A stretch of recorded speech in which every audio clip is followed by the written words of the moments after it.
Semua, Dokter Maiti sudah bergabung ya tadi? Coba dicek masih.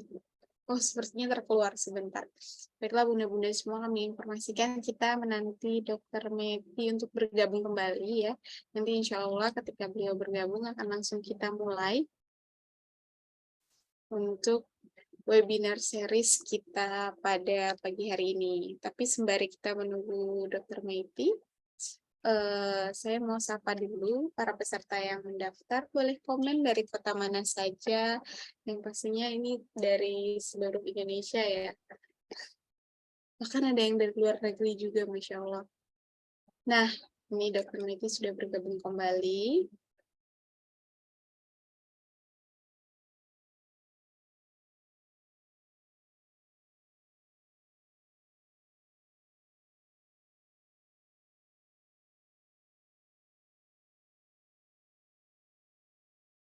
Ya, baik.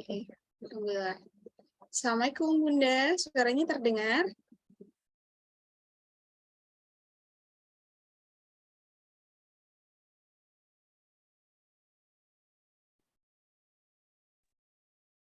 Waalaikumsalam warahmatullahi wabarakatuh, Aisyah. Ya, Alhamdulillah terdengar. baik Bunda. Bisa kita mulai Bunda? Ya, silakan Syah. Baik, Bismillahirrahmanirrahim. Innalhamdalillah nahmaduhu wa nasta'inuhu wa nastaghfiruhu wa na'udzu billahi min syururi anfusina wa min sayyiati a'malina. May yahdihillahu fala mudilla lahu wa may yudlil fala hadiya lahu. Asyhadu an la ilaha illallah wa asyhadu anna Muhammadan abduhu wa rasuluh. La nabiyya ba'da ila yaumil qiyamah. Salatan wa salaman ila Rasulullah sallallahu alaihi wasallam. Allahumma salli ala Sayyidina Muhammad wa ala ali Sayyidina Muhammad.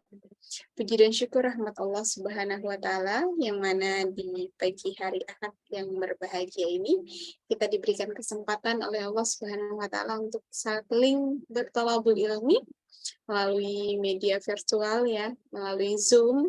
Namun semoga tidak mengurangi nilai dan kadar pahala yang Allah berikan kepada kita semua. Maka dari itu, semoga kita bisa mengikuti acara ini dengan baik dan juga fokus, gitu ya, tentunya dengan memperhatikan adab-adab dalam bermajelis ilmu. Nah, baiklah, kita langsung saja untuk mempersingkat waktu, karena memang sudah sedikit telat ya tadi memulainya, tidak masalah, karena saat ini Dokter Maiti juga sedang safar dan masih di luar kota, jadi kita maklumi kesibukan beliau dan kita juga sangat bersyukur ya beliau meluangkan waktu untuk bersama kita di pagi hari ini. Nah, ya Masya Allah ada yang dari Malang, dari segala penjuru ya. Baik, Bunda untuk mempersingkat waktu langsung saja Bunda kami persilakan untuk memaparkan materinya Bunda terkait sebenarnya banyak pertanyaan ya Bunda di sosial media kita. Bisa nggak sih sebetulnya ibu hamil itu berpuasa gitu? Karena ini jadi banyak pertanyaan di luar sana Bunda.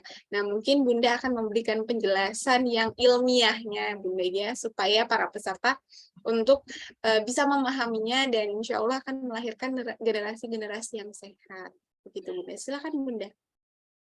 Ya, jazakallah khairan katsiran Aisyah. Bismillahirrahmanirrahim. Alhamdulillahirabbil alamin wassalatu wassalamu ala asrofil anbiya'i wa mursalin wa ala alihi washabihi ajmain. Amma ba'du. Rabbi shrah li sadri wa yassir li amri wahlul 'uqdatam min lisani yafqahu qawli. Alhamdulillah kita bertemu kembali dalam webinar series ke-13 Halila bersama dengan Khalif dan pengawal generasi Qurani.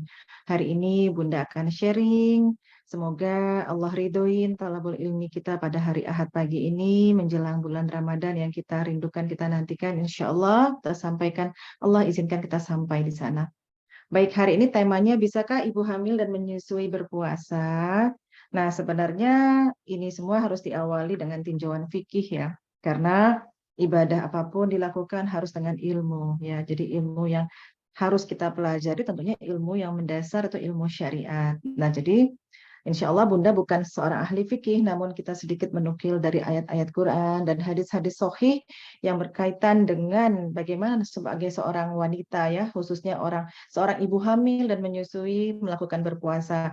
Nanti Bunda akan mengulas juga kalaupun nanti berpuasa, kalaupun tidak, bagaimana menunya, apa yang harus kita cukupkan, kalori yang seperti apa gitu ya. Jadi kita mencapai puasa yang memang karena Allah dan juga kesehatan untuk janin kita dan diri kita juga optimal terjaga. Baik, seperti biasa Bunda Meti izin untuk share screen. Aisyah diberitahu apakah sudah bisa terlihat Sudah eh, terlihat, Bunda. tinggal slideshow ya. Nah, Tinggal slideshow saja, ya. ya Silakan. baik. Bismillah, mari kita mempersiapkan diri kita ya. Jadi benar-benar ini rasanya sangat antusias, insya Allah. Ya Allah, persiapan kita menyambut bulan Ramadan. Jadi kembali tadi Bunda Miti mengatakan bahwa sebelum kita membahas tentang tinjauan kesehatan ya, di balik seorang wanita hamil dan menyusui berpuasa, kita harus melandaskannya kepada fikih puasa Ramadan itu sendiri. Jadi, kenapa kabur ya? Ya, syaratnya puasa sudah tahu ya, seorang muslim ya mumayyiz yang sudah ya cukup akal ya, akil balik, kuat berpuasa, suci, maksudnya tidak haid dan juga tidak sedang nifas, kemudian pada hari yang dibolehkan. Dikerjakan pada hari yang dibolehkan ya. Jadi ada waktu-waktu berpuasa di bulan Ramadan ya, sahurnya sebelum subuh, berbukanya saat maghrib gitu ya. Jadi rukun puasa bagaimana kita sama-sama harus berniat dan menahan diri dari hal-hal yang dilarang untuk membatalkan puasa. Jadi sudah sama-sama tahu tentunya ini dasar ya bagaimana fikihnya hal yang membatalkan puasa, makan, minum, berjimak, ya muntah dengan sengaja, sedang haid dan nifas ya, tidak punya akal ya, orang dengan gangguan jiwa ya, itu ya tidak wajib berpuasa.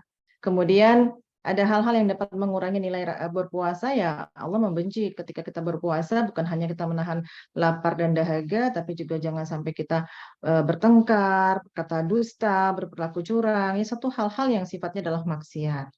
Nah, kembali kita mengatakan inilah suatu rukun ya. Rukun adalah hal yang wajib ketika kita mengaku Islam. Islam dibangun dengan 5 rukun, yaitu bersyahadah, kemudian menegakkan sholat, membayar zakat, haji, dan puasa Ramadan. Hadis riwayat Bukhari dan Muslim. Jadi puasa adalah salah satu yang membangun rukun Islam. Ya, jadi yang mengaku Islam kita wajib berpuasa Ramadan. Nah, hukum puasa sendiri dalam Quran sudah sama-sama tahu di Quran surat Al-Baqarah 183. Bismillahirrahmanirrahim. Ya ayyuhalladzina amanu kutiba alaikumusiyam kama kutiba alal ladzina min qablikum la'allakum tattaqun. Jadi, wahai orang-orang beriman. Jadi kita, Masya Allah ya, Allah khususkan untuk orang yang beriman. Jadi kalau ada yang mengaku Islam, nggak berpuasa, ya barangkali belum dapat hidayah atau imannya belum kuat. Jadi ini wajib untuk kita yang mengaku beriman. Jadi jangan puas hanya mengaku Islam, kita harus menjadi Islam yang beriman. Wajib atas kita berpuasa, sebagaimana diwajibkan orang-orang sebelum kamu agar kamu bertakwa. Jadi Masya Allah ya, Ramadan ini sebagai sarana training kita, karena dalam Quran surat Syam ayat 7 dan 8 itu Allah memberikan 2 pilihan ke dalam dada manusia, dalam hidup manusia, yaitu fujuroha wal taqwaha. Fujur adalah sifat-sifat yang Allah tidak sukai, sifat-sifat kita yang sifatnya adalah melakukan hal yang Allah murkai ya, kemaksiatan. Nah, dengan kita diwajibkan berpuasa, insya Allah fitrah kita untuk menjadi manusia yang bertakwa dan meninggalkan kefujuran tadi, insya Allah dengan wasilah puasa Ramadan ini, Masya Allah, Allah ingin kita kembali kepada kefitrahan kita, beriman dan bertakwa. Dan Masya Allah, niatkan, benar-benar niat ya. Jadi amal itu tergantung dari niat. Kita ingin beramal ibadah berpuasa adalah untuk Allah, bukan untuk sehat, bukan untuk apapun. Masalah pahala itu urusan dari Allah. Karena kalau sudah kata Allah ya, Rasulullah bersabda, Allah berfirman, ya artinya ini hadis qudsi, setiap amalan adalah sebagai ketebusan kecuali amalan puasa. Amalan puasa adalah untukku, kata Allah. Aku sendiri akan membalasnya. Allahu Rabbus samawati wa Rabbul ardi, berarti Allah bumi dan langit adalah yang membalasnya. Nggak kebayang balasannya seperti apa. Hikmahnya sehat, hikmahnya menjadi takwa, hikmahnya menjadi istiqomah. Insya Allah Allah berikan kepada kita. yang berpuasa karena Allah. Dan kemudian di ayat berikutnya di 184 gini. Artinya bagaimana berbicara tentang hukum-hukum masalah puasa, baik hukum bagi perempuan, bagaimana mengqadha puasa dan bagaimana berbayar fidyah puasa, yaitu barang siapa di antara kamu sakit dalam perjalanan ya, lalu tidak berpuasa, maka wajib mengganti atau mengqadha sebanyak hari yang dia tinggalkan puasanya itu pada hari-hari yang lain, dan pada orang yang berat menjalankannya wajib membayar fidyah, yaitu memberi makan seorang miskin. Jadi di sini bagi mereka yang sakit, mengadakan perjalanan safar yang jauh, maka ya tidak berpuasa tidak mengapa, tapi wajib baginya untuk mengqadha menggantinya puasa di hari luar Ramadan sebanyak puasa yang ia tinggalkan. Namun, apabila puasa membuatnya sakit, jadi hal-hal yang membuat dia kondisi tidak boleh berpuasa, secara umum adalah misalnya orang-orang yang berusia lanjut ya, makanya diharapkan dia, tidak bisa mengqadha karena mungkin usia udah 70, 80, walaupun akalnya masih lengkap, masih baik. Jadi dia hanya wajib membayar fidyah gitu. Nah, berdasarkan ayat 184 inilah, Al-Baqarah 184, maka kita underline. Hukumnya dibolehkan tidak berpuasa Ramadan bagi satu orang yang sakit, orang yang musafir, dan orang yang terasa sangat berat menjalankan puasa. Jadi orang sakitnya seperti apa, perjalanannya seperti apa, terasa berat itu seperti apa, pelan-pelan kita bahas. Nah, jadi dari hadis para ulama dan ahli di bidangnya, yaitu ahli tafsir, ahli hadis, ahli fikih, jadi tidak hanya menerjemahkan, tapi harus berdasarkan tafsir ya. Jadi orang yang sakit, banyak yang sakit, saya sakit gigi, sakit bisul, sakit kulit gitu ya. Menjadi alibi, alasan nggak berpuasa, tidak demikian ya. Jadi kalau perjalanan juga kemana? Ke kantor kah, ke pasar kah, safar yang bagaimana?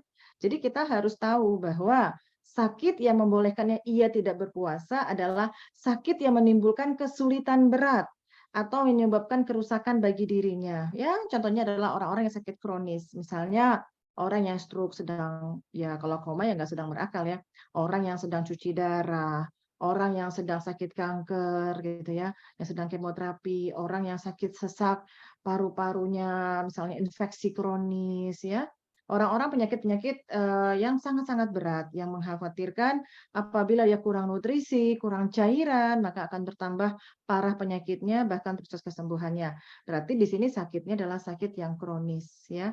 Uzur yang memang yang membuat dia tidak bisa berpuasa, dan kalau dia berpuasa banyak mudarat yang terjadi pada dirinya. Kenapa? Karena dalam satu ayat dalam Quran surat An-Nisa ayat 29, Allah berfirman, dan janganlah kamu membunuh dirimu.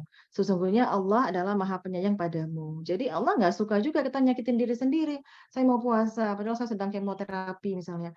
Memang sih dalam hal hikmah di balik puasa gitu ya, penelitian-penelitian ilmiah mengatakan bahwa orang sakit kronis sangat baik kalau dia berpuasa. Tapi puasa seperti apa gitu ya? Jadi dia harus balance juga apa yang dia input sama yang dia keluarkan ya, dalam hal nutrisi itu harus seimbang. Nggak bisa dia menyakiti dirinya, apalagi sampai nggak makan, nggak minum, apalagi minum cuma 2 gelas gitu ya, sampai dehidrasi. Ya nggak boleh juga kita membunuh diri kita sendiri. Dan musafir sendiri dijelaskan adalah di mana Rasulullah pernah bersabda, tidak halal bagi seorang wanita yang beriman kepada Allah dan hari akhir mengadakan safar yang jauhnya sehari semalam, kecuali bersama mahramnya. Jadi perjalanan safar jauh ini, dasar hadis inilah para ulama memperkirakan dan menetapkan ukuran jauhnya dalam melakukan perjalanan dalam kitab Al-Fiqih Al-Islami, bahwa perjalanan yang dibolehkan tidak berpuasa adalah perjalanan sehari semalam, diperkirakan oleh para ulama sekitar 89 km ataupun lebih 80 km. Nah, jadi dalam hal ini juga dalam ibadah sholat boleh mengqasar atau menjamak. Berpuasa juga demikian. Nah, ketiga, orang yang berat menjalankan. Para ulama tafsir dan ahli fikih menjelaskan bahwa orang yang berat menjalankan puasa adalah orang tua yang uzur, lanjut usia, sakit permanen, sakit berat ya. Kemudian boleh tidak berpuasa, tapi wajib diganti dengan fidyah saja. Ini orang-orang yang sangat berat untuk menjalankan puasa. Lalu bagaimana perempuan yang hamil dan perempuan yang menyusui? Yang saat ini kajian kita hari ini dalam membahas tentang bagaimana kategori seorang wanita yang dibolehkan tidak berpuasa ya, dan wajib menggantinya di luar hari Ramadan, yaitu dengan mengqadha, sehingga mereka kalaupun yang sakit berat tadi boleh cukup membayar fidyah saja. Nah, Dari hal itu tersebutlah maka hukum berpuasa bagi muslimah berdasarkan firman Allah tersebut serta hadis Rasulullah tadi, maka para ulama berijma bahwa hukum puasa bagi muslimah adalah wajib apabila memenuhi syarat, antara lain adalah dia Islam, akil baligh, mukim, dan tidak ada yang menghalanginya untuk berpuasa. Bunda Meti menggarisbawahi tidak ada hal-hal yang menghalanginya untuk berpuasa. Jadi berkaitan dengan hadis tersebut, Allah memberikan suatu keringanan. Sesungguhnya Allah Ta'ala meringankan kewajiban puasa dan separuh sholat, dalam hal ini seperti qashar ya, dari 4 rakaat misalnya sholat zuhur dan asar menjadi 2 gitu ya, bagi para musafir, dan meringankan kewajiban puasa bagi perempuan hamil dan perempuan menyusui. Jadi ini adalah hadis sahih yang dikatakan oleh Rasulullah SAW bahwa Allah meringankan kewajiban puasa dan sholat ya pada musafir, dan meringankan kewajiban puasa bagi perempuan hamil dan perempuan menyusui. Dan wanita hamil dan menyusui dalam hal ini, jika wanita hamil itu khawatir akan keselamatan janin yang ia kandung, ia boleh berbuka. Apabila kekhawatiran ini terbukti dengan pemeriksaan secara medis ya, minimal tidak hanya 1 dokter yang memberikan suggest, tapi bisa 2 yang terpercaya, bahwa untuk ibu ini yang jika ada halangan untuk melakukan puasa, hukumnya wajib untuk tidak berpuasa. Ya, demi keselamatan janin yang ada di kandungannya. Dan apabila ibu hamil atau menyusui khawatir akan kesehatan dirinya, bukan hanya janinnya saja, maka ia wajib mengqadha, mengganti puasa. Seperti ya mengganti pada hari lain gitu.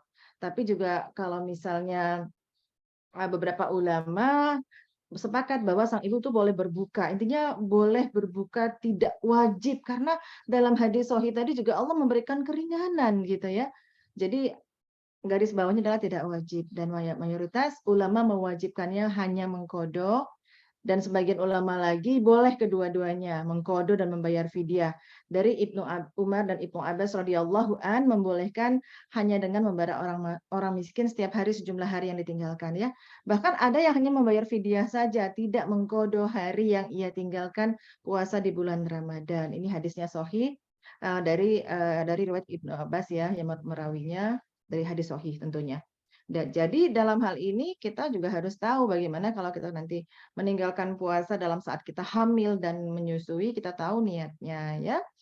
Jadi kalau misalnya kita meninggalkan puasa Ramadan ya dibolehkan. Nah, ini kalau membayar fidyah, fidyah adalah membayarkan tebusan yang harus dibayar sejumlah harta benda dalam kadar tertentu pada fakir miskin sebagai ganti ibadah yang terpaksa ditinggalkan. Tebusan ganti hutang puasa. Menurut Imam Malik dan Imam Syafi'i, ukuran fidyah adalah 1 mud, 1 porsi untuk 1 hari, atau ditimbang 1 mud itu adalah 676 gram. Itu porsi makan sehari, dikeluarkan sejumlah hari puasa yang ditinggalkan. Dan fidyah juga bisa dengan uang tunai, membayar fidyah dibolehkan berupa uang, seharga dengan makanan pokok jika sekiranya ia lebih bermanfaat. 1 hari fidyah seharga seporsi makan yang ia makan, dan dikeluarkan sejumlah hari puasa yang ditinggalkan. Nah, untuk itulah adanya keringanan pada wanita hamil, pada ibu menyusui dibolehkan tidak berpuasa, atau yang merasa dia ingin puasa ya silahkan saja. Tapi juga harus mari sama-sama kita muhasabah, kita introspeksi diri ketika kita saat ini hamil, baik trimester 1, 2, dan 3, dan sedang menyusui, mari kita pahami apa kebutuhan nutrisi holistik pada daur kehidupan seorang wanita ketika kita seorang wanita memasuki fase mengandung dan menyusui ya. Jadi ada satu periode golden period ya, 1000 hari pertama kehidupan janin kita ya. Jadi 9 bulan dalam kandungan dan 730 hari usia 2 tahun menyusui. Jadi 1000 hari adalah suatu momen yang sangat spesial bagi lahirnya kehidupan seorang anak manusia. Jadi ibu di pundakmu amanah ya. Bahkan dalam surat Al-Baqarah 233 kata Allah ya, firman Allah, hai wanita, susukan anakmu 2 tahun penuh. Kalau sudah perintah Allah dalam Quran berarti hukumnya wajib. Kalaupun tak ada air susu ya itu lain cerita. Namun Allah sudah perintahkan, bukan kata dokter kandungan, bukan kata bidan, buka Al-Baqarah 233. Perintah Allah untuk menyusui adalah wajib. selama 2 tahun. Jadi dalam berislam ini kita tidak hanya mengambil satu kewajiban, tapi ada satu lagi yang meringankan atau kewajiban lain. Ya, jadi kita harus benar-benar belajar ilmu secara kafah.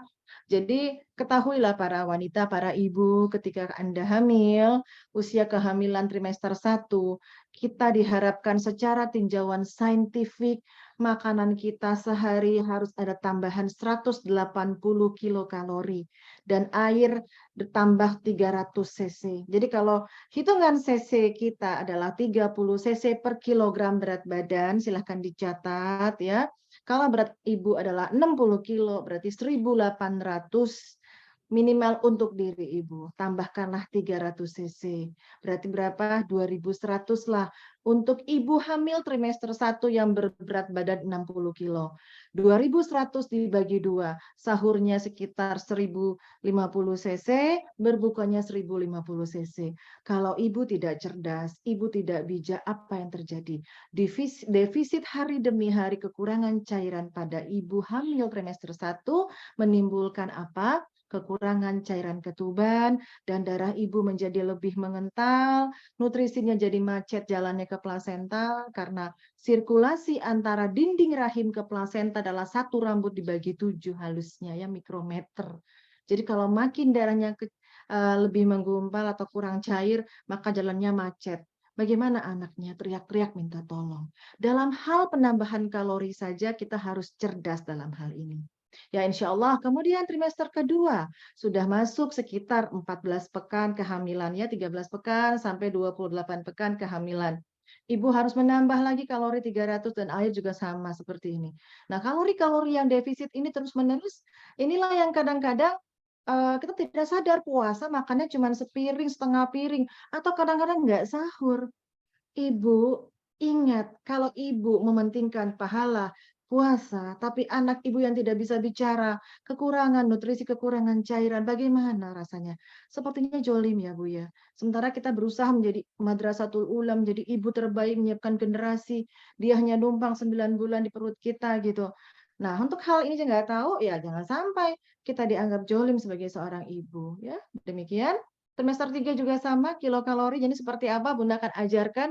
Kalau ingin berpuasa, tolong pelajaran tentang penambahan kalori setiap kehamilan trimester ini dan jumlah airnya tolong dicukupkan. Demi ananda dalam rahim kita merasa tercukupi haknya. Ya.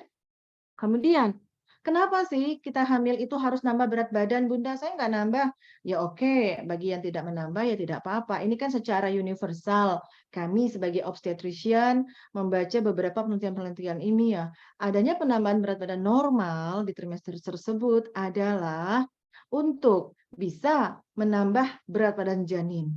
Menambah adanya pertambahan berat plasenta, bertambahnya berat amnion atau cairan ketuban, tambah besarnya ukuran uterus atau rahim, bertambah besar ukuran payudara seorang ibu untuk menyiapkan kelenjar susu untuk menyusui ketika sudah melahirkan, bertambah besar plasma cairan darah ibu, bertambah banyak volumenya, dan lain-lain. Jadi wajar gitu pada minggu pertambahan hari demi hari berat badan itu bertambah, karena memang ada secara sunnatullah yang bertambah juga massa berat dari beberapa jaringan-jaringan tubuh ibu dan bagian dari komponen janin tersebut. Untuk itulah Dr. Meiti sebagai dokter obstetrik ya menghimbau kepada para sahabat ibu-ibu muda yang sedang hamil, tujuannya adalah bagaimana kita memberikan edukasi status gizi ibu hamil melalui pemberian makanan tambahan sesuai dengan standar yang telah ditetapkan. Nah, untuk itulah kita harus sadar, berpuasa ya silahkan wajib kalau kita sudah mengukur dan menimbang tinggi badan kita. Ya, pertambahan badannya ya harus tadi sesuai gitu ya. Kemudian ukuran tekanan darah tetap stabil. Ini tensinya tinggi, 160/90 gitu ya. Mau puasa, ya gimana gitu. Kita kan harus memberikan life saving, memberikan obat penurunan darah tinggi gitu ya. Kemudian tiba-tiba dehidrasi gitu ya, sampai demam, masih juga puasa, ya nggak bisa. Nah, ini batasannya, lila. Silahkan, ibu-ibu hamil punya kurva ya, buku KIA-nya, dilihat lilanya berapa, ukuran lingkar lengan atas, tinggi rahimnya diperiksa oleh ibu bidan berapa senti, dan jantung bayinya juga harus ibu ketahui. Jangan ibu tidak sadar, ibu berpuasa, denyut jantung ibu, anak ibu udah 160 sampai 180 kali per menit. Sudah deg-degan kayak maraton, ternyata air dalam kandungan ibu sudah habis. Anaknya terjepit ya. Jadi ini hal-hal objektif yang ibu harus pelajari dan ketahui. Kemudian beri tablet lemah darahnya kalau memang kita merasa kurang asupan zat besi. Periksa laboratorium. Nah, ini juga harus digaris bawahi apa aja. Kemudian bagaimana ibu harus berkonsultasi dengan ahlinya ya, baik dengan bidan maupun dengan dokter SPOG. Nah, periksa nih, bagaimana periksanya Dokter Meiti? Ini yang rutin. Pada periksa trimester 1, ya sudah tes hamil, periksa darah. Berapa HB ibu, berapa leukosit, trombosit gitu ya. Berapa kadar serum ferritin, saya kalau misalnya ada rezeki, periksa serum folat, periksa serum vitamin D3, semuanya diperiksa kalau memang ada rezeki. Kalau kita menjadi orang yang ingin mempersiapkan the best gitu ya untuk anak dalam rahim kita, jangan sampai anak saya kekurangan karena melalui mulut saya lah saya bisa mengantarkan nutrisi untuknya gitu, bergantung depend on kita 100%. Urinnya dites, jangan-jangan urin kita positif butiratnya hidroksibutirat atau benda keton dari urin. Artinya apa? Benda keton yang keluar dari urin positif ada starvasi, kelaparan. Kalau sudah kelaparan nanti terjadi darah yang asidosis atau penurunan dari pH darah, apa yang terjadi? Oksigennya turun, sehingga nanti oksigen nyampe ke janin tidak ada. Nah, dari urin saja itu ya. Nah, kemudian USG, periksa kalau ibu trimester 2, bagaimana Dokter Meiti misalnya, Bunda, kepala anak saya, lingkar perut anak saya, panjang kaki anak saya. Ada rumus-rumus tertentu untuk melihat namanya PJT, pertumbuhan janin terhambat yang bisa dideteksi sejak trimester 2, itu sejak usia 13 pekan. Ya, iya Ibu, ini kepalanya kekecilan, badannya kekurusan, kakinya kekecilan. Semuanya adalah PJT simetris yang akan beresiko anak ini sekitar 75% ke arah stunting. Ya Allah Bunda, saya sih makan Bunda, tapi saya makannya cuma teh manis aja misalnya. Jadi ada yang perlu dikonseling gitu. Trimester 2, kembali tetap urin tesnya, ada nggak benda keton gitu ya. Kemudian bagaimana detak jantung anak saya, bagaimana kadar gula darah saya, jangan-jangan glukosa saya drop.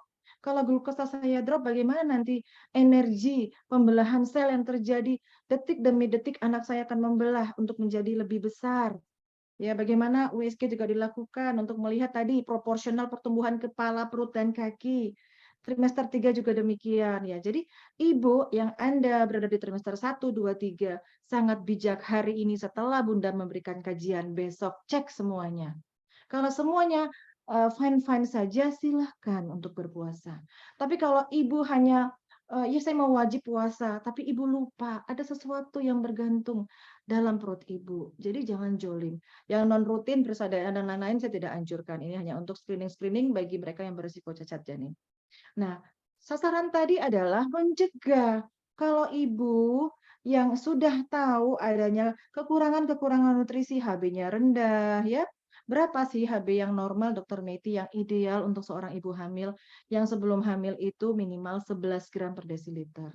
Jadi kalau Anda HB-nya cuma 9, mau berpuasa, betapa jolimnya seorang ibu. Ibu mungkin merasa fine-fine saja. Bagaimana anak Anda di dalam rahim? Sasarannya adalah jangan sampai ibu hamil menjadi beresiko kurang energi. Ya, KEK yang merupakan KEK ini bisa dinilai dari ukuran lingkar lengan atas di bawah 23,5 cm. Dan ini dilakukan di posyandu ataupun di bidan, atau bisa ukur sendiri kalau ibu lihat di Google misalnya guiding-nya. Nah, kemudian ini indeks massa tubuh ibu, jangan sampai ibu orang-orang yang IMT atau BMI-nya di bawah normal ya, di bawah 18 misalnya karena udah kaheksia, kurang lemak, kurang kalori. Nanti apa? Kita kan pengen anak kita lebih baik dari kita, dari perawakan tubuhnya. Lihat negara Jepang, dulunya sangat pendek, sekarang mereka adalah orang di Asia yang sangat tinggi-tinggi, ya. Jadi masalah genetika turunan di ibunya pendek, biar anaknya bisa tinggi, bisa gitu, bisa dikoreksi ketika golden period 5 tahun pertama sang anak ini tumbuh dan kembang ya. Tadi lila di bawah 23,5 dan utamakan pangan lokal, kearifan lokal Indonesia yang luar biasa yang mencukupi 5 bahan baku kebutuhan nutrisi, karbohidrat, protein, lemak, vitamin dan mineral. Jadi jangan sampai lagi jamaah nanya sakit ini, pusing, hamil, herbalnya apa Bunda Cubit nanti. Kenapa? Manusia ini hidup butuh 5 macam komponen makanan. Kalau herbal cuma vitamin dan mineral saja. Anda butuh karbohidrat, gula yang menjadi energi. Setiap detik ada 100.000 sel anak yang akan membelah. Tanpa gula, selnya DNA tidak bisa membelah, nggak ada tenaga. Tanpa protein baik hewani maupun nabati, tidak ada penyusun DNA. Bagaimanapun DNA diperlukan. Kelainan mutasi gen pada saat hamil, jangan-jangan ibu kurang asupan dari asam amino ataupun protein. Kurang lemak, bagaimanapun lemak dalam membangun hormon. Kelebihan lemak jadi salah, anak yang digangguan hormon. Kekurangan lemak anaknya juga. Misalnya, maaf, kekurangan nanti pembentukan dari sistem reproduksi anak. Anaknya cadangan ovariumnya sedikit gara-gara ibunya saat hamil kurang hormon, kurang lemak baik gitu ya. Kemudian makanan tambahan berbasis pangan lokal tadi ya, juga selain makanan pokok yang 5 karbo, protein, lemak, vitamin dan mineral, juga ada camilan-camilan yang harus dimakan gitu ya. Dan pemberian makanan tambahan lokal ini kita tahu jika kita IMT tadi di bawah 18,5, maka trimester 1 ibu harus bergegas menambahkan berat badan minimal 1 sampai 3 kilo. Ya, dan pertambahan berat badan ibu di trimester 2 dan 3 adalah setengah kilo, sehingga total Anda yang kurus di saat hamil yang BMI-nya di bawah 18,5 ya, BMI itu telah sama dengan IMT, rumusnya tahu ya, tinggi badan berat badan dalam kilogram dibagi tinggi badan dalam satuan meter dikuadratkan, nanti keluar indeksnya. Kalau berada di bawah 18,5, maka disarankan oleh kami para dokter obgyn yang meneliti secara universal minimal 12 kilo harus bertambah untuk mencukupi apa tadi? Pembentukan rahim, kelenjar payudara, air ketuban, berat badan janin yang tadi sudah Bunda jelaskan di sebelumnya. Kalau normal ya boleh 11 kilo. Ya, kemudian kalau gemuk ya 7 kilo saja. Kalau obes 5 kilo saja. Ya, ini pertambahan berat badan ini harus diikuti karena apa? Kalau nanti related kalau orang-orang yang pertambahannya tidak terlalu signifikan gitu, Bunda saya hamil anak saya baik-baik saja sih lahirnya normal. Oke. Tapi next di usianya di pubertas, apakah anak saya tergolong stunting?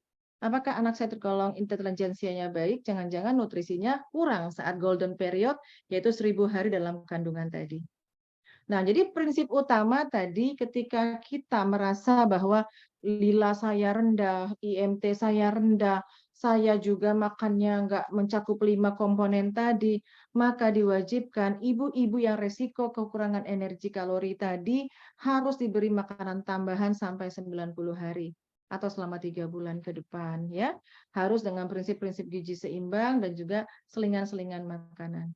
Selain KEK tadi yang kadang-kadang wanita hamil tidak sadar bahwa dia termasuk KEK yang berisiko kepada kesehatan anak di masa depan, juga kita tidak sadar, ibu-ibu tidak pernah atau males banget periksa yang namanya kadar HB saat dia hamil ataupun mau hamil. Dan ketahuilah Indonesia adalah tergolong tinggi karena ibu hamil di Indonesia hampir setengahnya ya.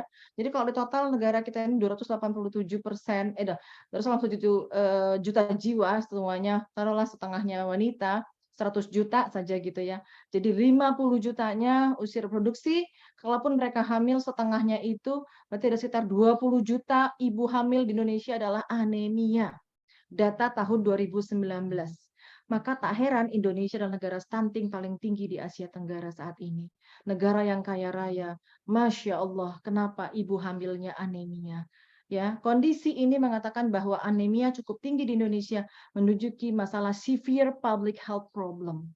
Jadi kita umat Islam, ayo cerdas, boleh berpuasa, kejar selama 4 hari ini, perbaiki HB ibu, perbaiki kadar tadi ya, folat ibu, vitamin D ibu, berat badan ibu, lilanya ya gitu, supaya kita tidak menjadi seorang kontributor kepada severe public health problem di Indonesia. Nah, jadi anemia itu definisinya dari WHO adalah ketika kadar HB kita adalah di bawah 11 gram per desiliter. Ya, jadi kalau HB seperti ini, trimester pertama dan ketiga ada lebih ditolerable ya, di bawah 10,5 juga sudah dianggap anemia. Ya, apalagi kalau dari bawah 10, nggak boleh. Jadi kalau batas ekstrimnya sih kalau Bunda Meti 10 deh, tolerable. Tapi 10 juga udah borderline yang paling rendah. Jadi kalau bisa ya 13 dong gitu. Jadi saat ini Bunda Meti cek sendiri tuh HB Bunda 14, alhamdulillah gitu ya. Ketinggian juga nggak boleh gitu. Tapi kalau sampai HB-nya di bawah 10 itu jadi pusing lah kepalanya. Terus kalau udah pusing minta obat sakit kepala. Yang diselesaikan adalah simptom gejala sama. Padahal hulunya adalah ibu kurang gizi, kurang nutrisi gitu ya. Mau tambah puasa lagi. Ya Allah, Allah sudah kasih keringanan, bagaimana ini kita gitu ya. Nah, jadi kenapa kita anemia saat hamil? Ya mungkin ada infeksi kronis. Ya memang dari awal hamil kita ada penyakit-penyakit kronis, bisa karena cacingan atau kita punya infeksi malaria yang sedang hibernate ya, ataupun penyakit tifoid kronis yang sedang kambuh. Itu sering orang-orang yang anemia seperti itu. Kemudian pola makan yang salah, tidak bergizi seimbang, gitu, tidak mencakup 5 komponen karbo, protein, lemak, vitamin dan mineral ya. Dan ibu hamil yang mengalami KEK sejak sebelum hamil dan kurang makanan yang kurang zat besi gitu ya. Dan ibu hamil yang jarak waktu hamilnya anak 3 bulan hamil lagi, anak lahir 3 bulan hamil lagi. Ya hak ibu sih, iya dong kebobolan, tapi kan kita harus cerdas. Allah, suamiku, ini ayat Quran Al-Baqarah 233. Bunda diwajibkan menyusui anak kita yang pertama ayah 2 tahun. Boleh nggak ibu ayah ber-KB? Kalaupun ber-KB hormon tidak baik atau banyak mudorotnya, boleh nggak kalau ber-KB-nya azal? Maksudnya apa itu ya, dibuang di luar kah? Atau misalnya kita memakai barier kondom kah? Atau memakai barier IUD kah? Ada ikhtiar. Ya, karena dari fatwa ulama juga tidak haram kita ber-KB dengan niat kita ingin menjarakkan kehamilan, bukan membatasi jumlah anak. Demi Allah, Anda boleh hamil selusin anak. Tolong jarakkan agar dia punya hak. Jangan sampai anak pertama ini karena kebobolan, akhirnya dia stunting. Akhirnya kurang gizi. Adik-adiknya gede-gede, kasihan. Kita ingin adilkan dengan anak-anak kita. Maka orang tua harus cerdas dalam hal memanajemen bagaimana jarak kehamilan. Karena apa? Ibu yang belum recovery selama 3 bulan, dari kalsiumnya, zat besinya, folatnya, tubuhnya sendiri aja masih babak belur gitu ya. Kemudian ibu isi lagi dengan hamil berikutnya. Terjadilah penurunan defisit-defisit keadaan kesehatan ibu sendiri. Bagaimana ibu mau berkualitas menjadi madrasatul ula, mendidik anak yang misalnya 7 orang terlahir, sementara physically ibu lemah, gampang sekali mudah kena osteoporosis, anemia, nggak bisa berpikir, nggak bisa bangun, nggak bisa menyiapkan makanan terbaik kepada anak-anaknya. Ya, jadi kita harus benar-benar cerdas dalam ini. Maka angka kecukupan gizi yang dianjurkan pada wanita usia subur, ibu hamil dan menyusui, usia yang boleh menikah sekarang 19 sampai boleh 49 tahun jika Anda belum menopause ya. Tolong karbohidrat ditimbang 600 gram sehari. Kalau ibu mau makan berpuasa, bagi 2, 300 gram sahur, 300 gram berpuasa. Proteinnya beli timbangan digital sehingga bisa menakar sampai ukuran 35 mg. Jadi ini sumber-sumber yang memang dari Pedoman Gizi Seimbang Kementerian Kesehatan tahun 2014, termasuk kalsium gitu ya. Nah, inilah kalau kita melakukan atau mencegah upaya-upaya jangan sampai kita KEK ya, kekurangan energi kronis yang akan berakibat kepada anak lahir rendah berat badannya, kemudian rendah intelijensianya, gampang sekali imunnya drop, gampang sekali anak kita kena infeksi. Tolong tambahkan 1 porsi makanan utama selingan dari sebelumnya jika kita sedang hamil, tambahkan. Jadi kalau 3 porsi jadi 4 porsi gitu ya. Beragam jenis makanan pokok, baik itu protein ya, karbohidrat, tadi vitamin, mineral, suplementasi zat besi. Kalau memang tidak ada zat besi, pilih makanan yang mengandung zat besi ya. Kemudian cukupkan air ya, sekitar 2 sampai 3 liter maksimal. Kemudian kebersihan diri agar jangan sampai infeksi, jamuran, gatal-gatal ya. Personal hygiene ya, dari mulai istinjak juga dijaga jangan sampai keputihan. Dan juga cukup istirahat dan olahraga yang ringan-ringan saja ya, jalan kaki. Tapi kalaupun mau ya silakan gerakan sholat saja di tempat, itu sudah sangat dianjurkan. Tapi kalau ibu olahraganya jogging, lari, maraton, zumba ya tidak boleh gitu ya, karena nanti berbahaya untuk kehamilan. Nah, jadi ini dia komposisi makanan yang untuk ibu hamil gitu ya, energi yang diperlukan tambahannya untuk ibu-ibu yang merasa dirinya KEK, kurang energi kalori. maka tambahkanlah makanan tadi sekitar 500 sampai 700. Tadi kan minimal kan nambahnya 300 ya. Tambahkan lagi deh 500 untuk yang kekurangan energi kalori tadi. Proteinnya ditambahkan demikian ya, 18 sampai 23% dari jumlah sebelumnya. Kemudian lemaknya juga demikian. Jadi ada hal-hal yang harus kita tambahkan. Jangan ibu tetap makan seperti ibu sebelum hamil. Ketahuilah wahai para wanita yang hamil muda, ketika Anda mual muntah sangat berlebihan, ada sesuatu yang terjadi. Ada kompensasi tubuh tidak mampu membiayai nutrisi anak kita. Sehingga setelah penelitian dilakukan untuk ibu-ibu yang hiperemesis gravidarum, ternyata defisit nutrisi dalam tubuhnya sangat-sangat ekstrim di bawah normal. Sehingga tubuhnya terbongkar menjadi toksin-toksin yang membuat dia mual muntah mungkin sampai 3-4 bulan, bahkan sampai melahirkan. Ternyata orang-orang yang tidak mengalami hiperemesis gravidarum, HB-nya di atas 11, folatnya cukup, vitamin D-nya cukup, serum kalsiumnya cukup, ya. Semua yang diperiksa semuanya normal. Jadi Bunda sendiri pernah mengalami anak ketiga nggak tahu udah hamil 3 bulan, saking tidak ada gejala mual muntahnya. Karena mungkin ya sebagai SPOG tahu apa yang harus saya tambahkan dalam nutrisi saya sehari-hari.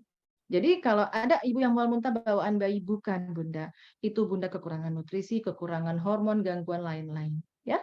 Jadi inilah yang harus diketahui, bahan-bahan makanan yang bisa dicukupkan, misalnya bahan makanan pokok beras 40 gram, ukurannya misalnya setengah gelas. Normal ya, beratnya kalau 75 gram. Ya, ini 1 kali makan Bunda. Tolong kalau Bunda mau berpuasa sahurnya harus begini. Jangan lagi Bunda cuman minum air putih saja, walaupun disunahkan kalau kesiangan. Tapi kalau selama 30 hari kesiangan cuma air putih, Bunda jolin terhadap janin dalam kandungan Bunda.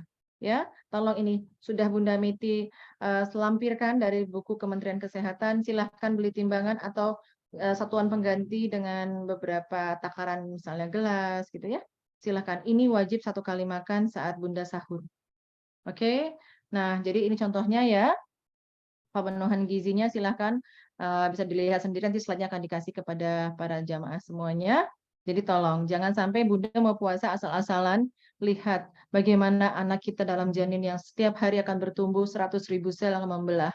Dia perlu bahan baku. Ya Bunda, penyakit sekarang banyak banget sindroma-sindroma anak yang lahir, kekurangan ini, kekurangan itu ya. Jangan-jangan memang ketika di dalam rahim kita dia tidak mendapatkan haknya dari kita. Ini Bunda sudah memberikan semua contohnya sayang. Jadi tidak hamil, tidak menyusui.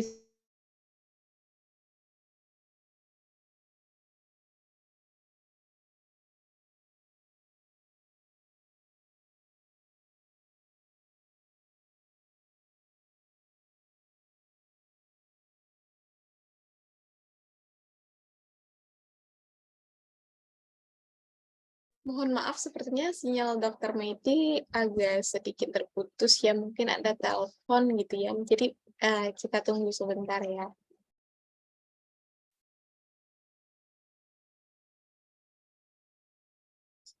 Sembari menunggu Dokter Maiti terhubung kembali, kami informasikan bagi para peserta yang ingin bertanya, nantinya bisa bertanya melalui raise hand atau juga bisa chat ya.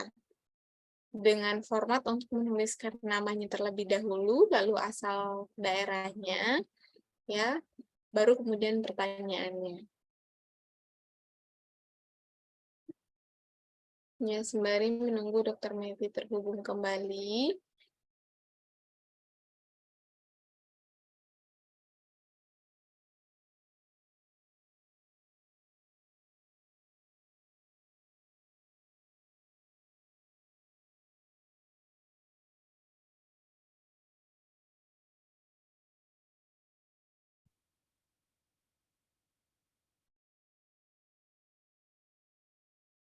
Insya Allah materinya nanti akan kami share di grup peserta ya.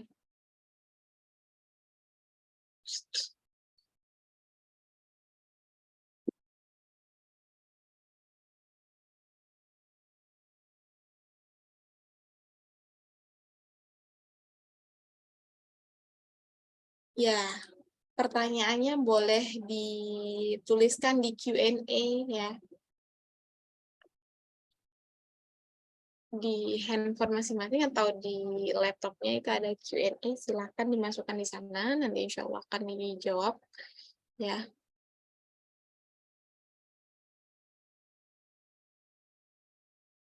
Sembari kita menunggu dokter Maggie bergabung kembali.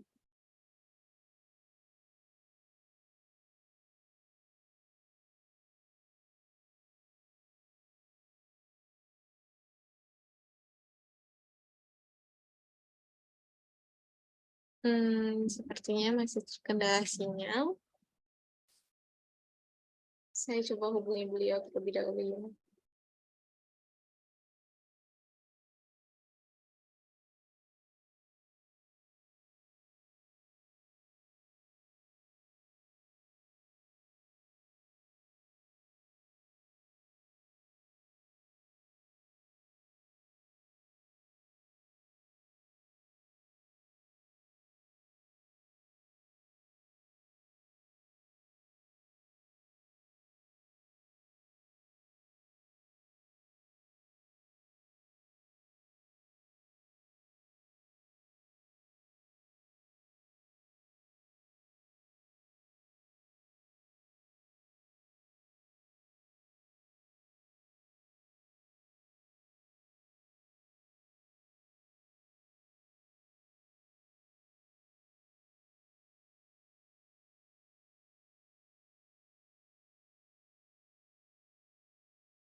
Ya, baik. Alhamdulillah ini Bunda sudah bergabung kembali. Ya, Assalamualaikum. Mohon maaf, Masya Allah, Waalaikumsalam. Bunda Alhamdulillah sudah tadi. kembali. Tadi Syah sampai mana Syah? Slide-nya sampai Sampai nutrisi-nutrisi. menu-menu tadi Bunda, menu Oh ya, yang Bunda share. oke, menu-menu tadi ya. Jadi siapin timbangan lagi untuk menakar. Oke, kita lanjut lagi ya sebentar. Menu-menu tadi ya. Ya, nanti ada.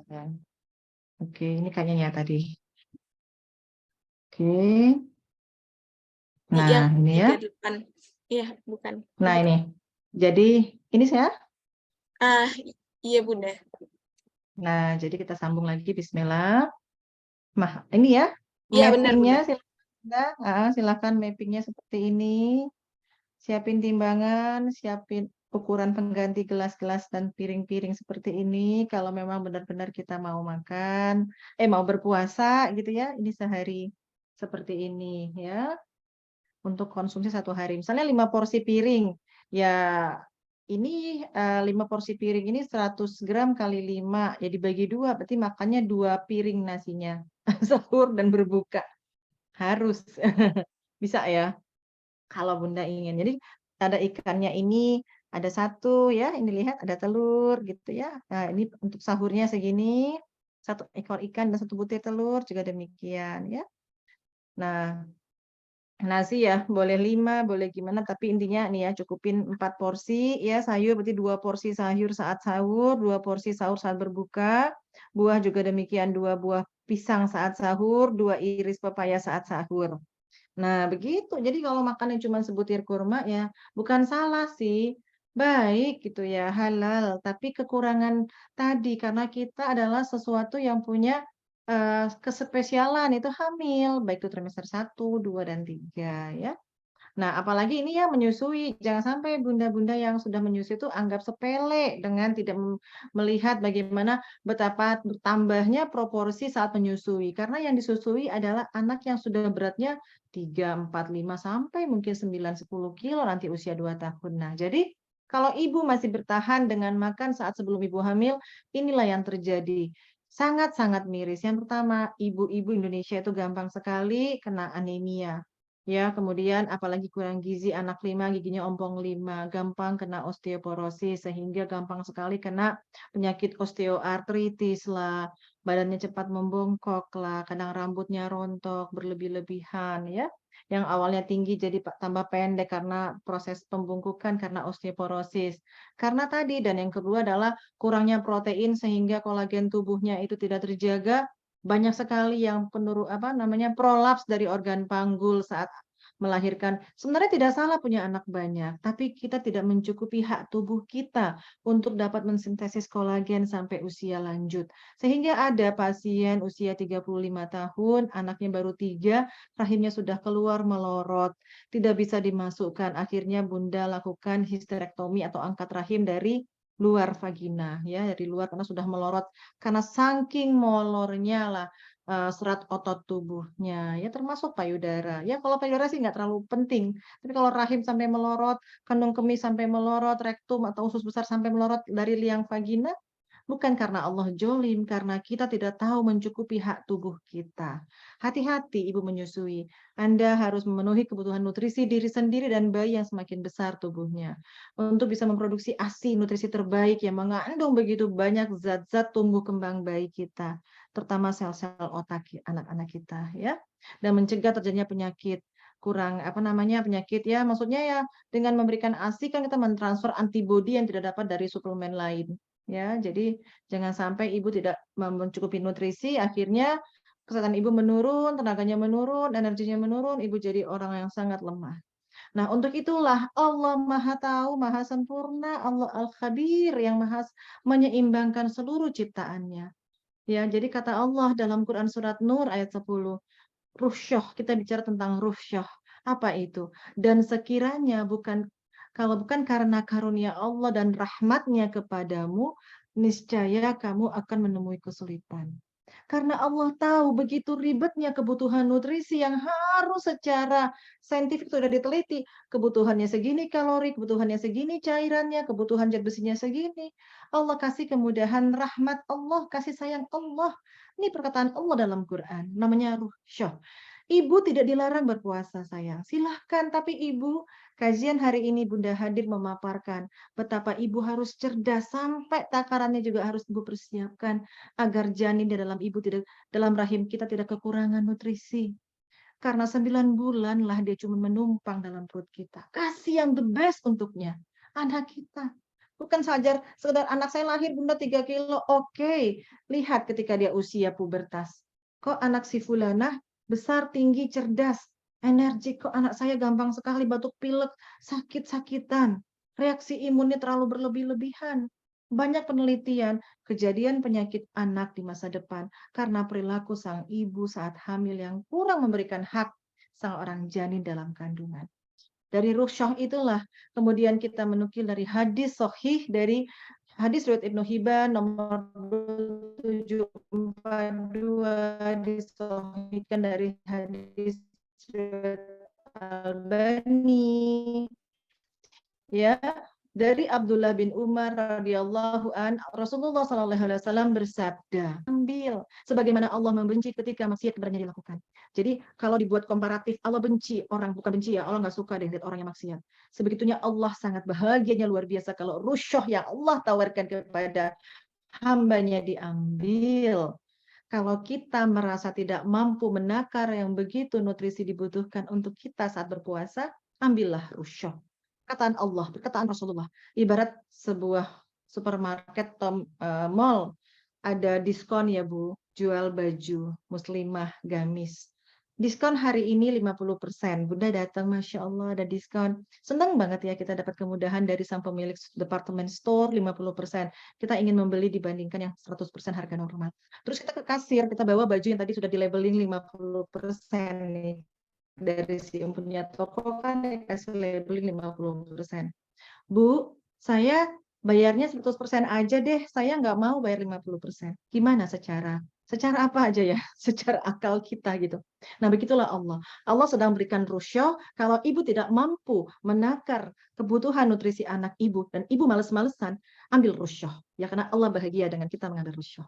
Secara etimologi rusyah berarti kemudahan, kelapangan, kemurahan. Bukan dokter Miti memberikan rusyah, tapi Allah. Jadi kalau Bunda memang memilih tidak berpuasa selama hamil, Bunda hamil 7 kali, ya.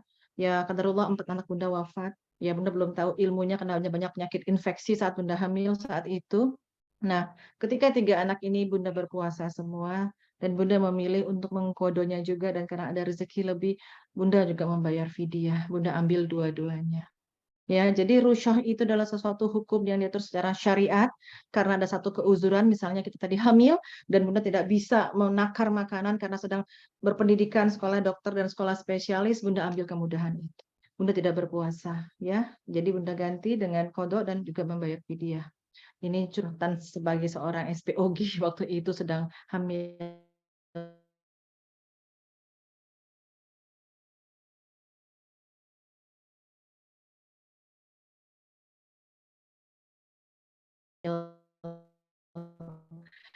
Nah, jadi kalau begitu rusyah tadi ya tadi musafir ya, rusyahnya untuk berpuasa tadi sudah banyak ini ya, bagaimana berfirman sendiri. Beberapa hadis 1 malam atau di atas 80. Sakitnya adalah sakit yang memang mengkhawatirkan banyak mudarat. Ahlul ilmi bersepakat bahwa haid dan nifas juga nggak boleh berpuasa ya, karena sedang dalam keadaan tidak suci. Nah, jadi kemudian rusyah wanita hamil dan menyusui, silahkan qada dan juga membayar fidyah, atau membayar fidyah sebagian dari Ibnu Abbas radhiyallahu an, hadisnya juga sahih, boleh membayar fidyah saja ataupun boleh qada saja ataupun membayar dua-duanya, ya. Kemudian orang yang sudah usia lanjut, kakek nenek yang sudah sepuh, yang ada sakit berat juga ya, juga membayar fidyah saja, tidak harus mengqadanya. Nah, demikianlah yang Bunda bisa sampaikan. Mungkin kita banyak diskusi. Bagi sahabat-sahabat yang penasaran, Bunda, saya tetap pengen puasa, Bunda. Oke, silakan besok ke laboratorium. Kalau Anda memiliki kadar labnya normal, silakan dan mulailah beli timbangan, menakar bahan-bahan baku makanan, sahur dan berbuka dicukupi kalori dan jumlah cairan yang diasup. Baiklah, demikian yang yang Bunda bisa sampaikan. Segala sempurna datangnya dari Allah, segala kekurangan datang dari Bunda Meti pribadi. Billahi taufiq wal hidayah. Assalamualaikum warahmatullahi wabarakatuh. Waalaikumsalam warahmatullahi wabarakatuh. Masya Allah, baik. Jazakillah khair Bunda atas ini ya, atas paparan materinya yang sangat ini ya, sangat lengkap sekali, baik itu dari aspek fikihnya dan juga ditunjang dengan dari sisi ilmiahnya ya Bunda ya, agar kita semua menjadi lebih bijaksana ya Bunda ya, untuk memutuskan berpuasa atau tidak, khususnya untuk ibu hamil dan juga yang sedang Ya, menyusui. satu hal tahun 2019 dari Rikesdas Kementerian Kesehatan Indonesia yang kaya raya sumber makanannya ya. Bisa-bisanya ibu hamil se-Indonesia hampir 50% tadi anemia. Bayangin ya, ada kalau dihitung 20 juta ibu hamil Indonesia anemia.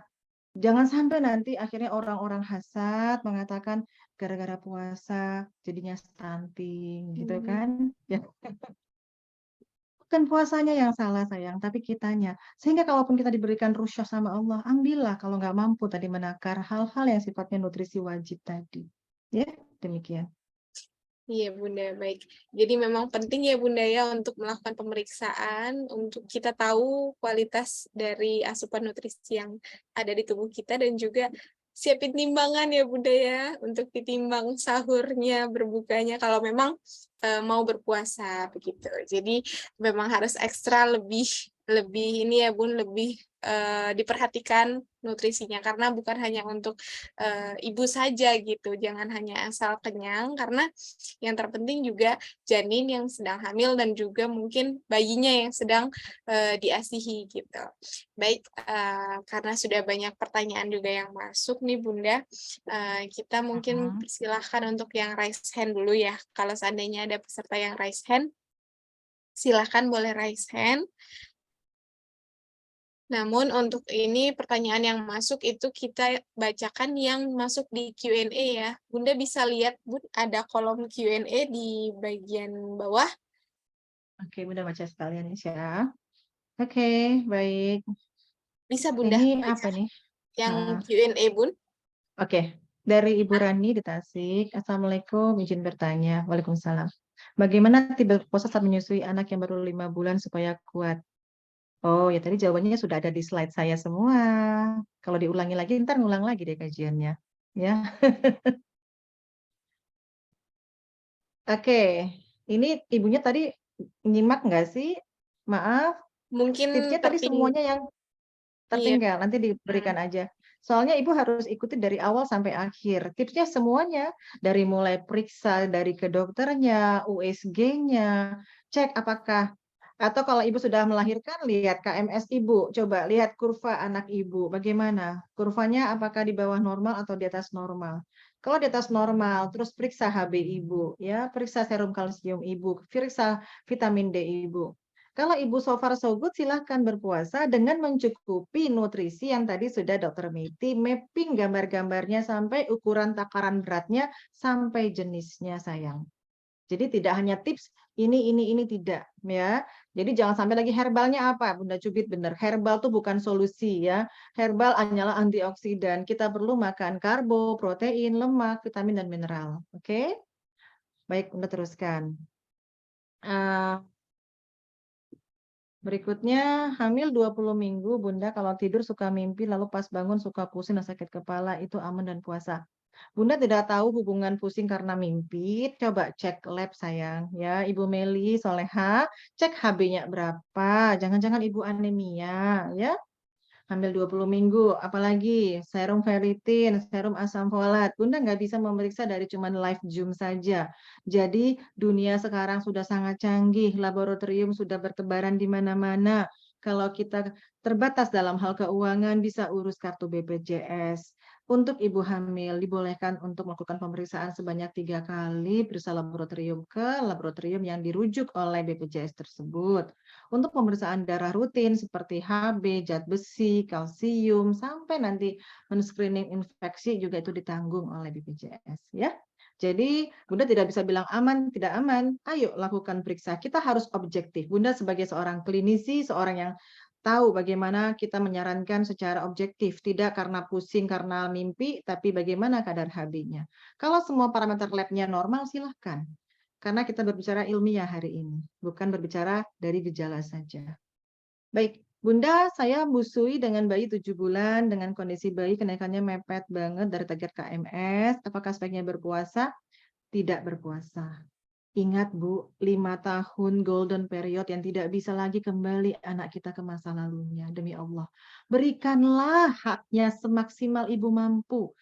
Allah kasih rusyah, ambil Bu.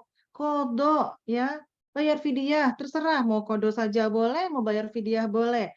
Kok boleh nggak dikodok Bunda? Ada hadis sahihnya dari riwayat Ibnu Abbas radhiyallahu an, seorang anak yang pertama kali penghafal Quran di zaman Rasulullah. Ya hadisnya sahih.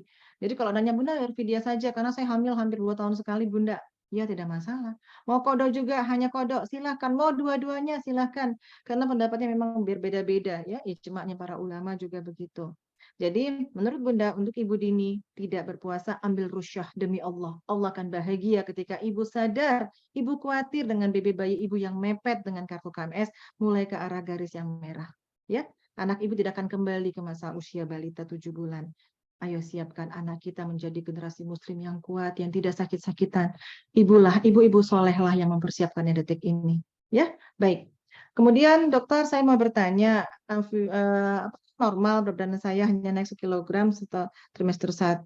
Saya tidak mual muntah berlebihan, HB gula normal, HB di angka 11, tinggi badan. Oke, normal-normal saja. Ya, tolerable, tidak harus naik 11 kilo sampai nanti bersalin. Ada saatnya saya anak ketiga juga naiknya cuma 8 kilo, tapi tetap Bu, komposisi makanan tetap ya. Jangan hanya makanan yang instan, tapi mencakup karbo, protein, lemak, vitamin, dan mineral.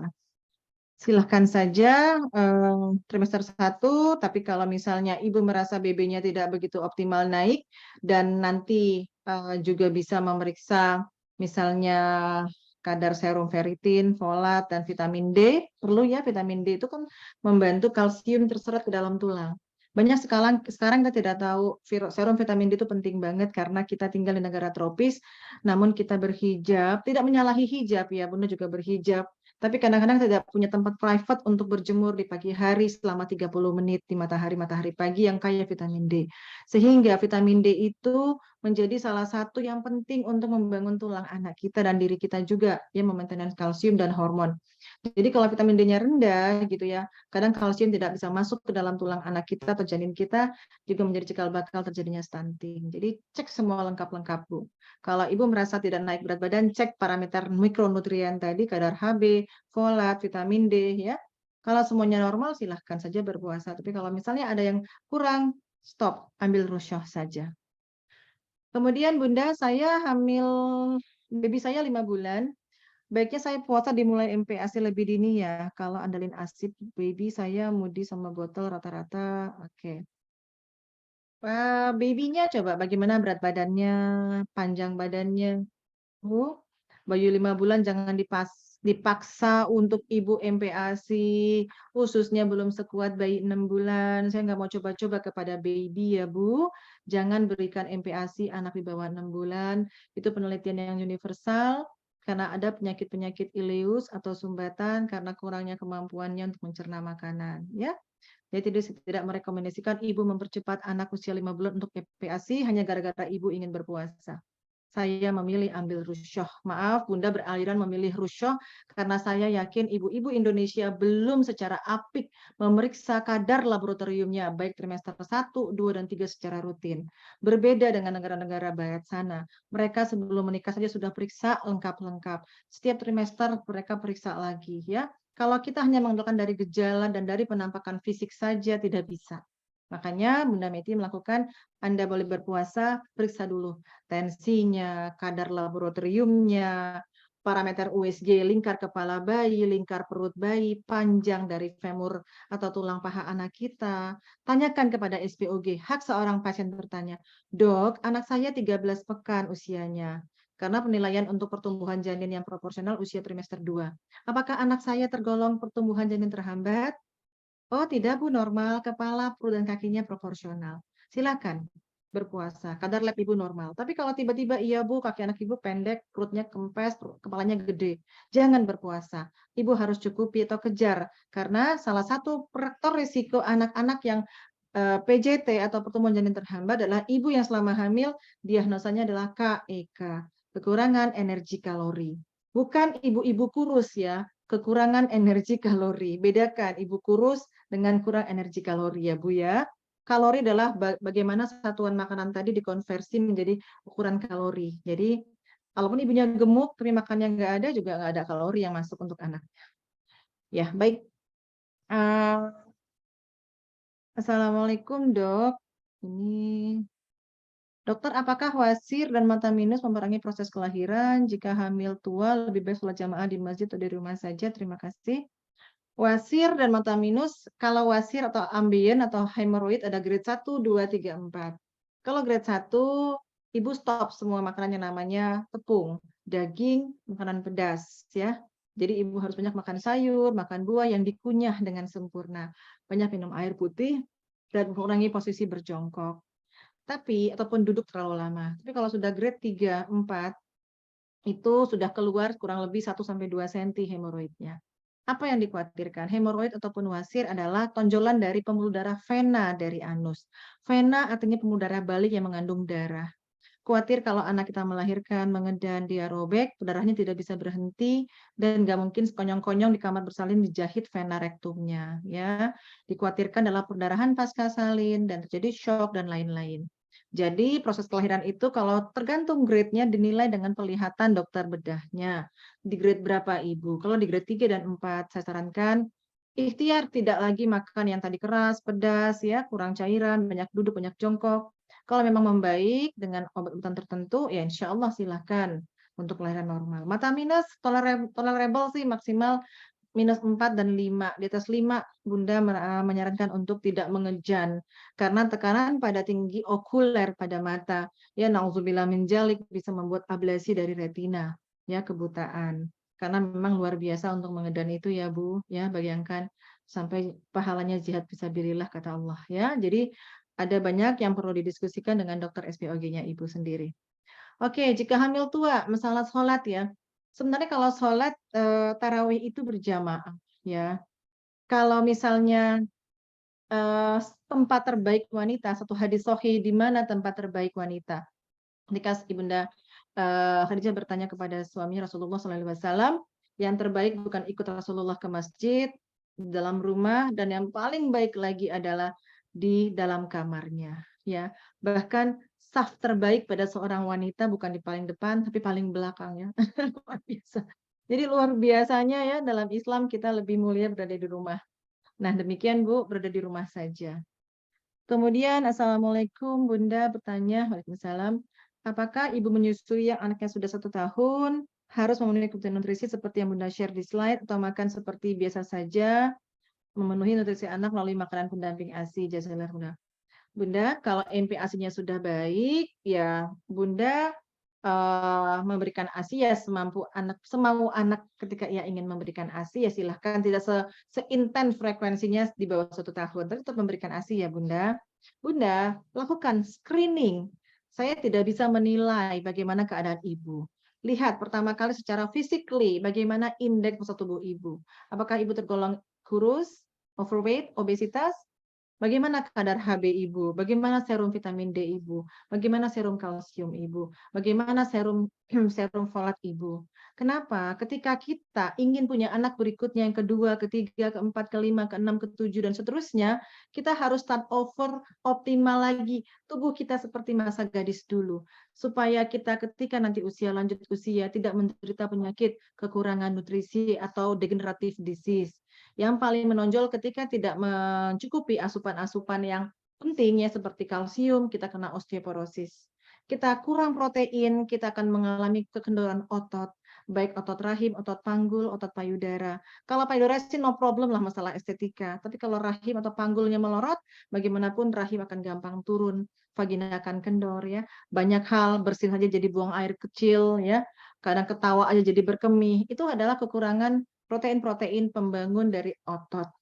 Protein-protein tadi berasal dari mana? Asam amino tentunya berasal dari makanan. Bunda men-share tadi adalah berdasarkan dari buku yang ditulis dari Kementerian Kesehatan di bidang pelayanan maternity. Insya Allah itu adalah kumpulan penelitian-penelitian dari kami Dr. Objin se-Indonesia yang menyarankan supaya ibu-ibu di Indonesia tidak ada yang sakit walaupun punya anaknya lebih dari 5 orang. Jadi menurut Bunda istiqomah makan sebagaimana disarankan dari penelitian tadi, karena untuk kebaikan ibu sendiri, start over agar ibu lebih performance untuk hamil lagi di 2 tahun berikutnya.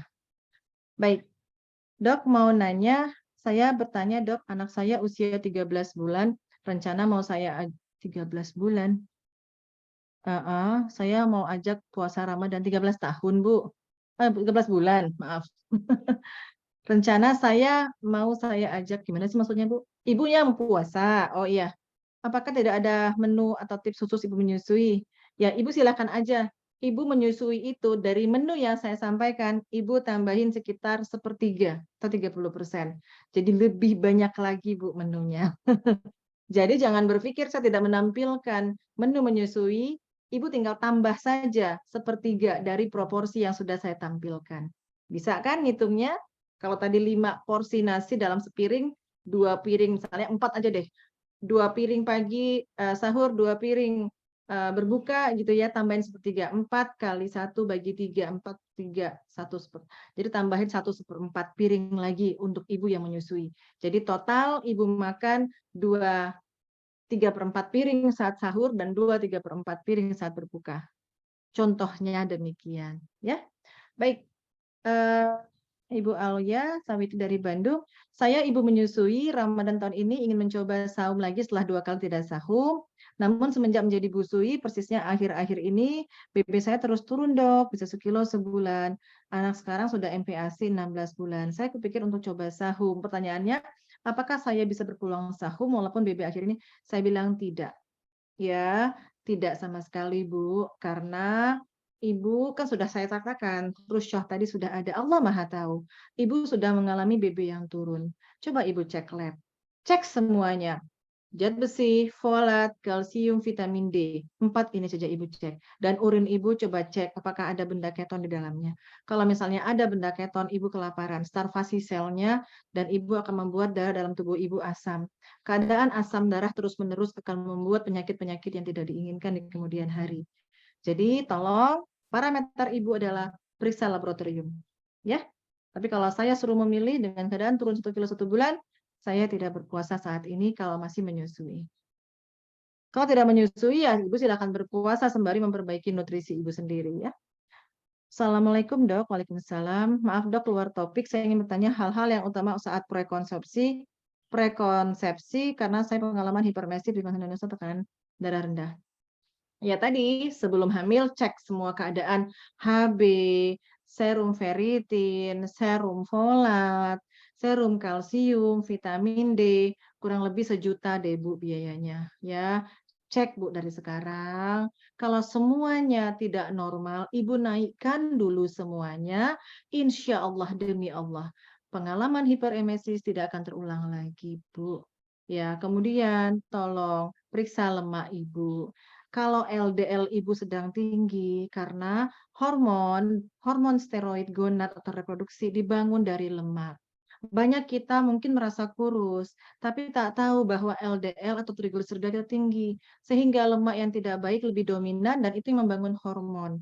Hormonnya menjadi berantakan. Tapi kalau Ibu LDL normal, HDL-nya cukup tinggi, trigliseridnya rendah, insya Allah akan fine-fine saja. Ya. Kemudian rutinkan juga sebelum hamil lemak baik tadi seperti makan buah alpukat, dominan makan ikan yang kandungan DHA omega 3, omega 6, omega 9-nya cukup, minum minyak zaitun, minum minyak VCO ya, kurangi makan gula pasir. Sesehat-sehatnya tubuh sebelum hamil akan meminimalisir keadaan mual muntah. Paling cuma enuh aja tapi tidak terlalu mengganggu aktivitas sehari-hari. Jadi sangat ideal adalah tes laboratorium. Saya tidak bisa membuat tips dengan makan ini makan itu tanpa tahu keadaan ibu yang sebenarnya ya. Baik. Maaf mau tanya Dok, perhitungan protein Bunda Meti jabarkan ayam 60 gram dihitung saat mentah atau matang? Mentah Bu. Ya. Oke, bismillah Dok. yang tadi dipaparkan bukan saya yang memaparkan, tapi dari Kementerian Kesehatan, dan itu adalah satuan mentah. Ya Bu ya, berat mentah. Baik, Dok mau nanya, anemia defisiensi besi, vitamin D, kadarullah pas anak ketiga, tidak ada tenaga sama sekali, makan asal aja. Debay lahir dengan dermatitis atopik, terakhir cek ferritin, saya sudah normal, vitamin D sudah 122, alhamdulillah. Sekarang Dede 15 bulan yang sensitif makanan, sebaiknya saya bawa puasa tidak ya Dok? Ntar saya cek lagi. Ya. Baik Bu, nah sekarang dermatitis atopi, reaksi imun anak Ibu berlebihan, di umur 15 bulan. Boleh Bu lakukan, Aisyah boleh share nanti, ada pertemuan kita, tapi di kelas Halilah ya, tentang bagaimana mendetoksifikasi anak-anak yang dermatitis atopi karena hipersensitif imun dengan memberikan air kelapa ataupun membalur tubuhnya dengan beberapa ramuan-ramuan, daun-daunan, dan juga anak stop tepung-tepungan dan juga gula pasir, ya makanan-makanan jajanan. Karena anak-anak yang hipersensitif memang sistem imunnya sangat lemah, tapi kemudian sangat berlebihan karena di tubuhnya itu terus dia melawan benda asing yang terbawa di tubuhnya. Seperti alergi-alergi, ya maaf ya saat hamil adanya badai sitokin yang terbawa dalam darah anak, dan itu harus didetoks dengan cara berikan air kelapa kepada Ananda dengan campuran jus buah ya. Boleh masukkan buah pepaya dengan air kelapa dikit aja Bu. Jumlah cairan anak sehari 30 cc per kilogram berat badan. Kalau anak beratnya sekitar 10 kilo ya 10 kali 30 cc ya hanya 300 cc per hari sampai 500 cc. Ya berikan aja 100 cc air kelapa ditambah buah yang di jus setiap sebelum makan atau pagi dan sore. Insya Allah pelan-pelan imunnya akan menjadi lebih kalem, reaksi imunnya akan lebih stabil, dan menurun dermatitis atopinya akan lebih menurun. Untuk saat ini ketika Ibu merasa ingin berpuasa, dan Ibu mungkin tidak lagi intens menyusui ya, sudah 15 bulan, silakan saja minimal Ibu cek lagi deh, pastikan zat besi ya, HB, kemudian vitamin D. Kalau semuanya sudah normal, silakan berpuasa untuk Ibu. Demikian Bu, karena Ibu saya pikir sudah ngerti, karena sudah periksa serum ferritin, sudah periksa vitamin D, Masya Allah. Bu, Ibu sudah oke, silahkan saja kalau ingin berpuasa. Assalamualaikum Dok, atas sharingnya. Assalamualaikum Dok, jazakillah. Waalaikumsalam. Saya ingin bertanya Dok, fikir saat berpuasa akan keluar dari ASI untuk menyusui. Benar, tapi kan juga Allah tidak memberikan racun kok ke dalam ASI. Allah punya jalur sendiri.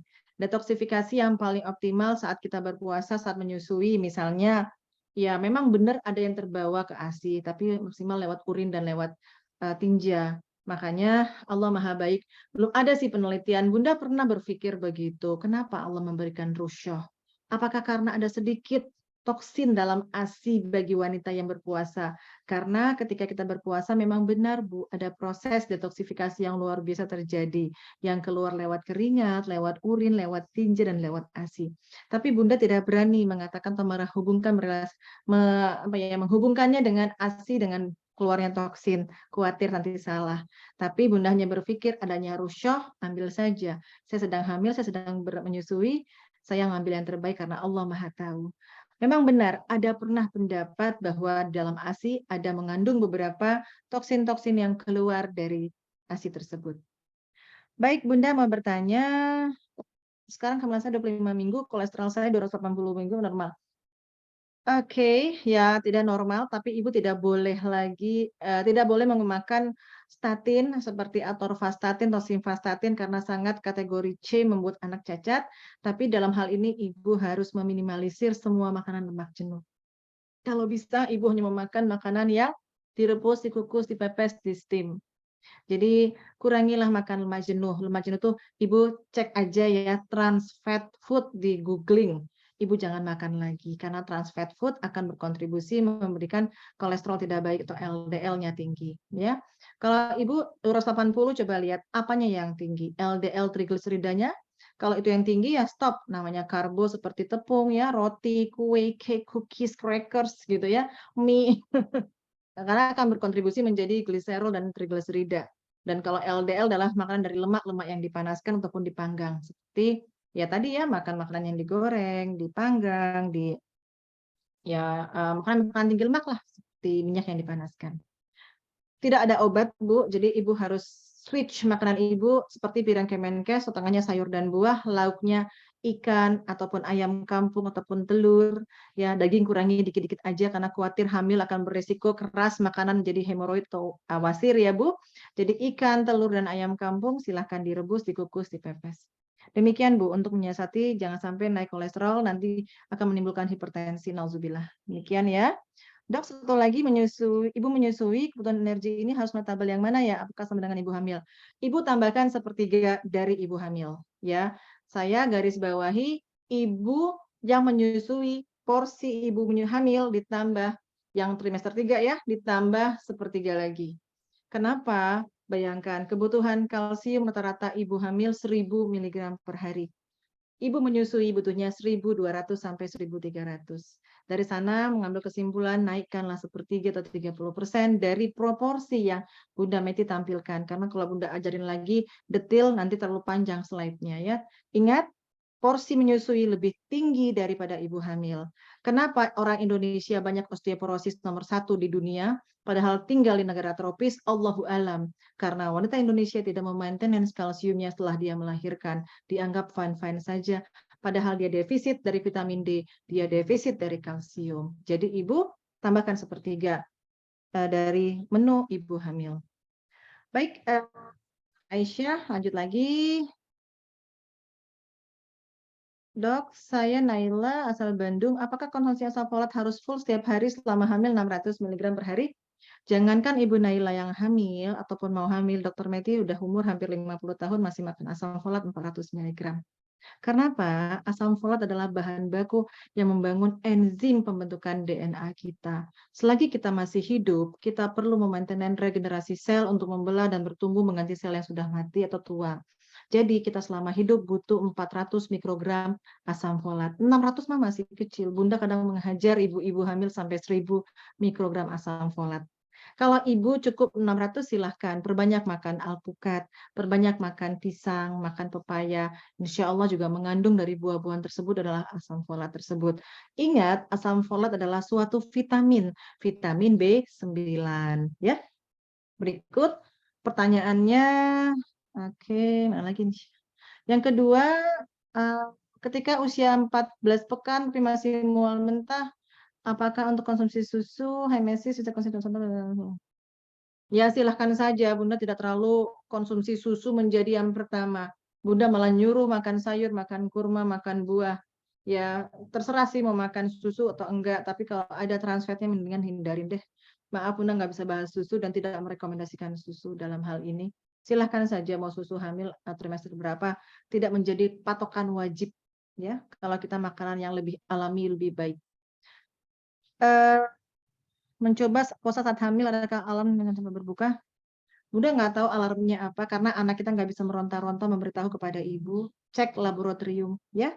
Tadi sudah berulang kali Bunda Meti sampaikan. Maaf Bunda sudah dibahas di awal menyusui ya. Tadi saya bergabung tentang masa ibu hamil. Oke baik.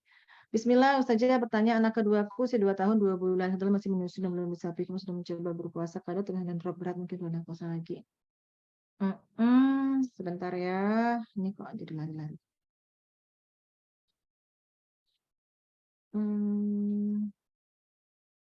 Anaknya sudah 2 tahun 2 bulan, Bu. Kemudian bebeku turun jauh dan sempat sakit.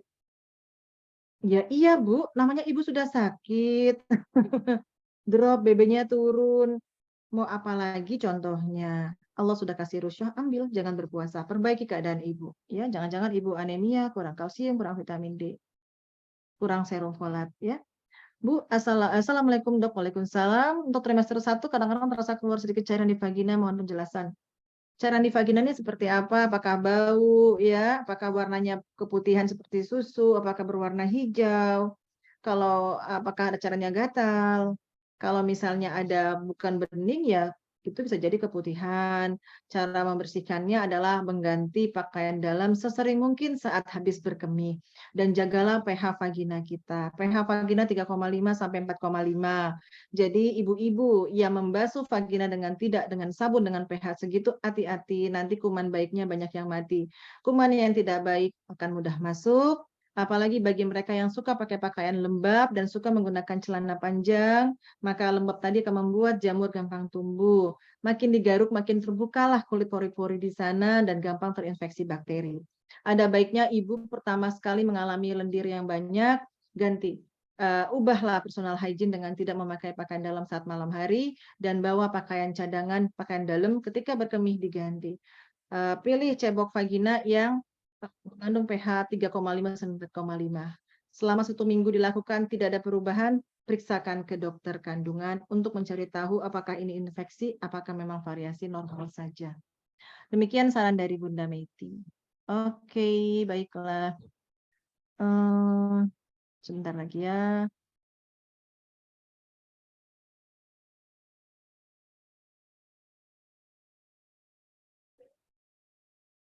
Dok, konsumsi kafein seperti teh, kopi, coklat, apakah disarankan berpuasa? Bunda sarankan air putih. Nanti ikut kajian Bunda ada di mana ya kemarin?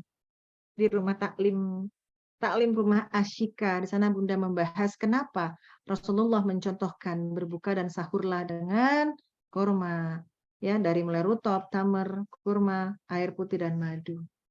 Dan teh, kopi, coklat ya kopi dan coklat teh coklat oke lah, no problem, tapi kalau teh dan kopi hindari saja karena bersifat hipermiksi ya, sering berkemih, nanti malah dehidrasi ya. Dehidrasi kan nggak bisa minum, jadi nanti akhirnya deg-degan jantungnya. Kurangi deh yang mengandung kafein dan tanin. Oke, saya sedang hamil dan juga menyusui anak umur 21 bulan. Masih menyusu, hamil 16 minggu. Apakah kalori Ibu sedang menyusui dan ibu sedang hamil. Ibu pilih menu tadi, menu ibu hamil tambahi 1/3. Ya, dan ibu ambil rusyah demi Allah. Hari ini Allah akan melihat kita, Bunda sebagai hambanya, yang memberikan nasihat terbaik buat ibu. Ibu mempunyai anak menyusui dan ibu mempunyai bayi dalam rahim, baik tidak berpuasa. Cukupilah, Bu, karena Allah saking percaya sama ibu memberikan anak dan janin, ibu ambil rusyahnya Allah. Allah akan bahagia demi Allah. Ibu jangan tanya lagi menunya apa, saya tidak sarankan ibu berpuasa. Demikian, karena kondisi ibu kondisi yang spesial, hamil dan menyusui sekaligus. Baik, berikutnya Dok, menyusui umur 50 hari, asukannya sama, konsumsi sama dengan ibu hamil, tapi selama ini jika saya telat makan, bayi rewel. Sudah selesai, apakah saya berpuasa? Tidak, bayi ibu rewel. Ambil rusyah. Oke.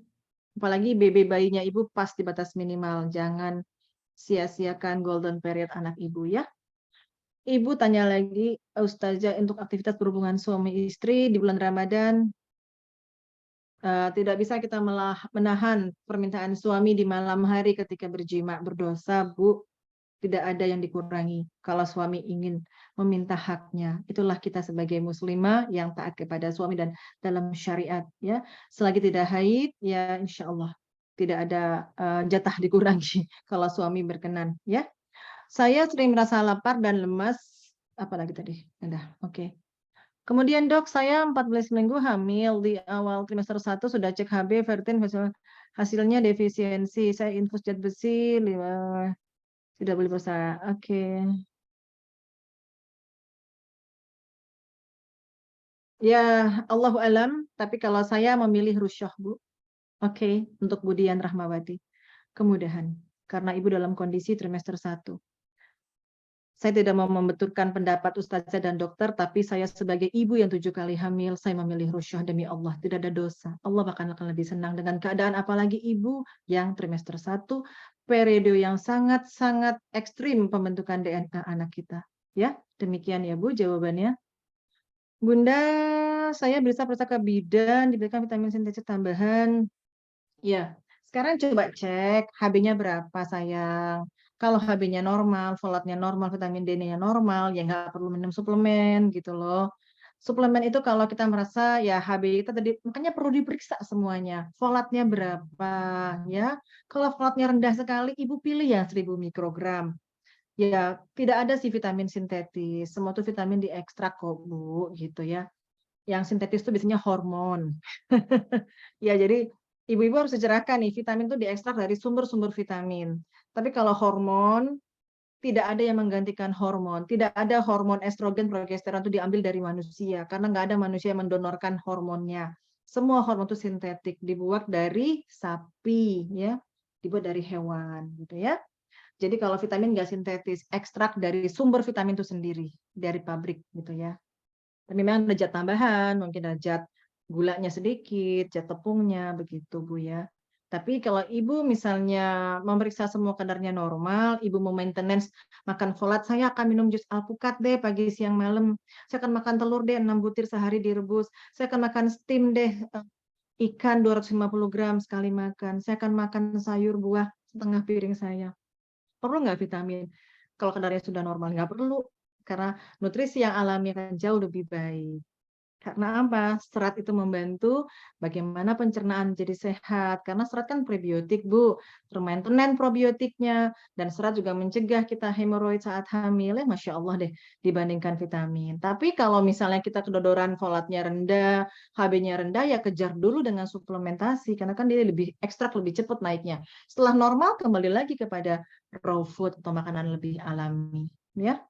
Dok mau nanya, saya melahirkan anak ketiga sebulan yang lalu giginya keropos lumayan. Anak ketiga sekitar sebulan lalu giginya keropos lumayan banyak, sering sakit gigi. Nah, bukan asupan. Ibu cek dulu deh vitamin D-nya Bu sama serum kalsium. Ya, kalau vitamin D Ibu di bawah 30 itu sudah ekstrim. Tadi saya bangga banget sama Ibu yang kadar vitamin D 112. Bagus banget Bu. Vitamin D juga membangun sistem imunitas ya. Vitamin D, tanpa vitamin D, kalsium yang mau dimakan 1000 mg sehari tidak bisa masuk, Bu, ke dalam tulang, ke dalam gigi. Jadi, coba cek vitamin D, Ibu perbaiki dulu vitamin D dengan suplementasi, baik itu yang 2000 IU, maupun yang 5000 IU. Nanti cek lagi. Seiring waktu berjalan, gigi keropos atau karies tadi ditambal, supaya tidak menimbulkan infeksi dan radang sampai gusi. Kalau selesai ditambal dengan Ibu meningkatkan vitamin D, insya Allah fine-fine saja dan Ibu terhindar dari osteoporosis, bukan hanya gigi, juga tulang belulang kita. Baik, Ibu menyusui anak kembar usia 11 bulan, Masya Allah. Untuk konsultasi saya pribadi, baiknya ke dokter apa ya dok setelah cek lab, agar pembacaan hasil lab saya tidak self-diagnosis. Baiknya ke dokter anak, anak kan ke DSA-nya ya. Oke, cek lab. Sekarang cek labnya cek lab Ibu, kan Ibu yang mau puasa, ya bukan lab anaknya Bu. Jadi Ibu cek lab, vitamin, serum ferritin, serum folat, vitamin D dan zat besi, apa HB ya. Nanti hasil HB-nya kan terlihat tuh data referensi normalnya yang di sebelah kanan, kadar ibunya normal enggak? Kalau ibunya normal, ibu menyusui, menunya yang tadi saya sampaikan, silahkan berpuasa. Tapi kalau kadarnya tidak normal, ya jangan berpuasa, perbaiki dulu karena ibu kan masih menyusui. Jangan defisit vitamin dan mineral tadi ibu semakin drop, makin menyusui makin drop, anaknya kurang gizi, ibunya juga drop. Begitu, ya. Konsultasi hasil lab ibu, berarti ke dokter penyakit, maaf bukan, ke dokter umum juga boleh, ya. Atau boleh ke kakak Aisyah, nanti Bunda kalau lagi luang, Bunda bilang, oke, no problem, silahkan lanjut puasa. Atau koreksi dulu, begitu, ya. Baik, tadi Bu Wangi ya, kemudian Bu Lydia. Dok, apakah ibu hamil KEK ditentukan dari ukuran lila, apakah semua hasil lab normal, HB normal, vitamin D mual tidak mual muntah dari awal hamil, tidak ada keluhan lain, apakah masih dikatakan KEK? Nah, lila di bawah 23,5 memang agak rancu dengan ibu-ibu yang mungil ya. Tapi kalau HB normal, kemudian vitamin D-nya normal, kemudian Ibu periksa folatnya juga ya Bu, dan juga periksa ferritinnya. Kalau semuanya normal, Ibu boleh berpuasa dengan menu yang Dokter Meti sampaikan tadi. Menu tadi kan untuk 1 hari dibagi 2, sahur dan berbuka. Silakan, tidak apa-apa. Ya, demikian. Jadi lila memang agak sedikit bias untuk ibu-ibu yang perawakannya kecil, memang nggak bisa dibilang begitu. Tapi memang standar dari WHO, KEK dinilai lila. Baik, Dok, maaf izin bertanya, apa ini? Kondisi saya sekarang sudah tidak main 4 bulan, saya pisah dengan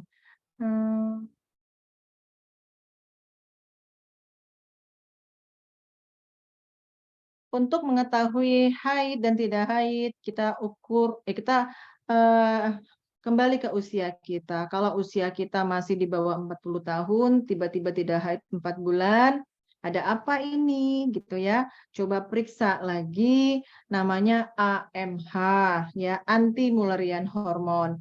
Karena anti Mullerian hormon kita selama hidup ini haid yang menentukan adalah jumlahnya sel telur yang dibawakan ibu kita sejak dalam kandungannya kita berusia 16 pekan. Jadi ada yang menopause 30 tahun, ada yang menopause 35 tahun, ada yang menopause 50 tahun, tergantung dari stok banyaknya sel telur. Ibu tiba-tiba tidak haid 4 bulan, cek AMH ya. Periksa AMH dan FSH ke labor, biayanya sekitar 500.000 deh. Berapa kadarnya? Kalau ternyata memang rendah, kadarullah mungkin sel telurnya berkurang jauh, bawaan diri karena sel telur tidak bisa ditambah.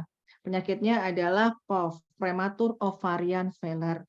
Tapi kalau AMH-nya masih tinggi, FSH-nya normal, ibu tidak haid, ibu cek lagi USG ke dokter SPOG, dok, saya mau lihat telur-telur saya, apakah saya PCOS? Nah, begitu ya Bu, step by step runutnya. Jika ingin tahu apakah saya tidak haid karena memang cadangan telur saya habis, atau telur saya kecil-kecil. Masalah pola makan ini tuh yang sudah ibu lakukan, sudah alhamdulillah tidak masalah. Kan kita makan sehat bukan karena kita mau subur atau mau haid, tapi karena menjaga amanah badan supaya kita kuat beribadah. Ya, demikian jawabannya. Dok, ibu hamil boleh nggak makan sayuran mentah? Tidak disarankan makanan mentah, minimal disiram air panas. Ya, kenapa? Ada zat-zat yang memang kita harus netralisir dengan air panas supaya tidak menimbulkan apa namanya proses pengerasan dari zat-zat enzim dalam ginjal. Contoh makan bayam gitu ya, maaf, makan bayam jus yang mentah ya, itu akan meninggikan asam oksalat dalam tubuh, akan menimbulkan batu-batuan, maaf bukan batu-batuan, batu ginjal dan lain-lain. Jadi makan tomat pun mentah, boleh nggak direndam sedikit, pakai air panas 5 menit ditutup. Minimal kita menetralisir enzim-enzim yang akan cenderung dia akan menjadi lebih membuat stone gitu ya. Baik, Assalamualaikum dokter, BB anak saya kemarin 6,1 usia 5 bulan. Oke, BB saya termasuk kurus pertama kali. Indikasi buat terus kuat sahur bagaimana? Ibu ikuti lagi kajian dari awal ya Bu, nanti kalau diulang lagi nggak selesai ya. Jadi intinya Ibu cek lagi kadar HB Ibu, ferritin Ibu, folat Ibu, vitamin D. Kalau normal silahkan Bu berpuasa. Ikuti Bu menu yang sudah saya sampaikan. Karena Ibu menyusui, tambahkan yuk sepertiga dari menu yang sudah saya sampaikan tadi. Kalau Ibu sedang hamil, tadi sudah Bunda Meti sampaikan, trimester 1 begini, trimester 2 dan 3 begini. Demikian ya Bu. Caranya step besok periksa lab rame-rame para Bunda. Apa aja tadi? HB, ya, ferritin, serum folat, vitamin D3. 4 cukup Ibu periksa. Kalau semua normal, lanjutkan puasa. Kalau menunya bagaimana? Sudah disampaikan tadi. Kalau semua tidak normal, jangan berpuasa. Nanti Ibu jolim kepada anak dan diri Ibu sendiri. Dok, saya trimester 3, setiap pagi bangun tidur selalu kram di kaki bergantian rasanya seperti kurang kalsium, sudah minum vitamin tulang. Cek lab ya, vitamin D dan juga cek kolesterol ya, dan juga asam urat. Nanti Ibu lihat hasilnya silahkan. Kolesterolnya profil kolesterol LDL, HDL, trigliserida, kemudian vitamin D dan juga cek asam urat. Kalau ada masalah di sana, biar tahu mana yang mau diperbaiki dari pola makan Ibu. Kalau tadi seperti kolesterol tinggi, salah satunya membuat kaki juga seperti kesemutan atau kram ya. Kalau kita kurang vitamin D ataupun kurang vitamin mineral magnesium atau kalium juga bisa bikin kram. Tapi periksa magnesium dan kalium itu agak sulit, vitamin D saja ya. Jadi profil kolesterol, vitamin D dan juga asam urat. Kalau ada problem di sana, perbaiki lifestyle Ibu. Ya, nanti bisa disampaikan hasil labnya kepada Kakak Aisyah, Bunda Meti bantu untuk membaca dan analisis hasil lab Ibu. Izin tanya lagi dok, apakah jika hamil kembar kebutuhan kalori dan airnya sama saja dengan double 2? Maaf, tadi kalau menyusui sepertiga, kalau hamil kembar bukan sepertiga ditambahin 50% atau setengahnya saja. Tapi tidak di double 2, ya tambahin setengahnya. Jadi kalau misalnya kalorinya 500 ya jadi 1000 tambahannya karena mau dibagi 2 kepada anak. Demikian. Oke, saya hamil usia 32 minggu, bulan lalu HB rendah, sudah mulai perbaiki Namun kadang-kadang sekarang sudah mulai lelah, nggak bisa berdiri lama. Saya juga terbilang kurus, lingkar lengan di bawah trimester 3 ini, Bunda mengalami sini. Ya nggak boleh, Bu. Ibu Lilik Nima sayang, Allah Maha Rahman dan Maha Rahim. Kalau Ibu berpuasa, Bunda Meti yang nangis hari ini. Ya, ayo sayang perbaiki. Nanti Kakak Aisyah tolong bantu menu menaikkan HB secara natural supaya Ibu tidak sampai wasir. Karena minum zat besi terlalu tinggi dosis juga membuat nanti sulit buang air besar dan menimbulkan resiko wasir atau hemoroid atau ambeien. Tolong naikkan HB Ibu. Kemudian berat badannya sudah trimester 3 mau dikejar ini, silakan tadi ada menu kan di atas yang sudah bisa dilihat di slide. Ayo Ibu siapin timbangan, siapkan semuanya. Insya Allah ada 8 pekan lagi Ibu akan bersalin. Ada waktu yang bisa Ibu siapkan yang terbaik untuk anak Ibu. Insya Allah. Baiklah, Alhamdulillah sudah dibahas semuanya Aisyah. Semua Iya, pertanyaan semoga bisa mencerahkan para sahabat. Maaf Bunda itu sangat keras dalam hal ini karena Bunda tahu ibu-ibu hamil di Indonesia banyak yang tidak mau periksa lab.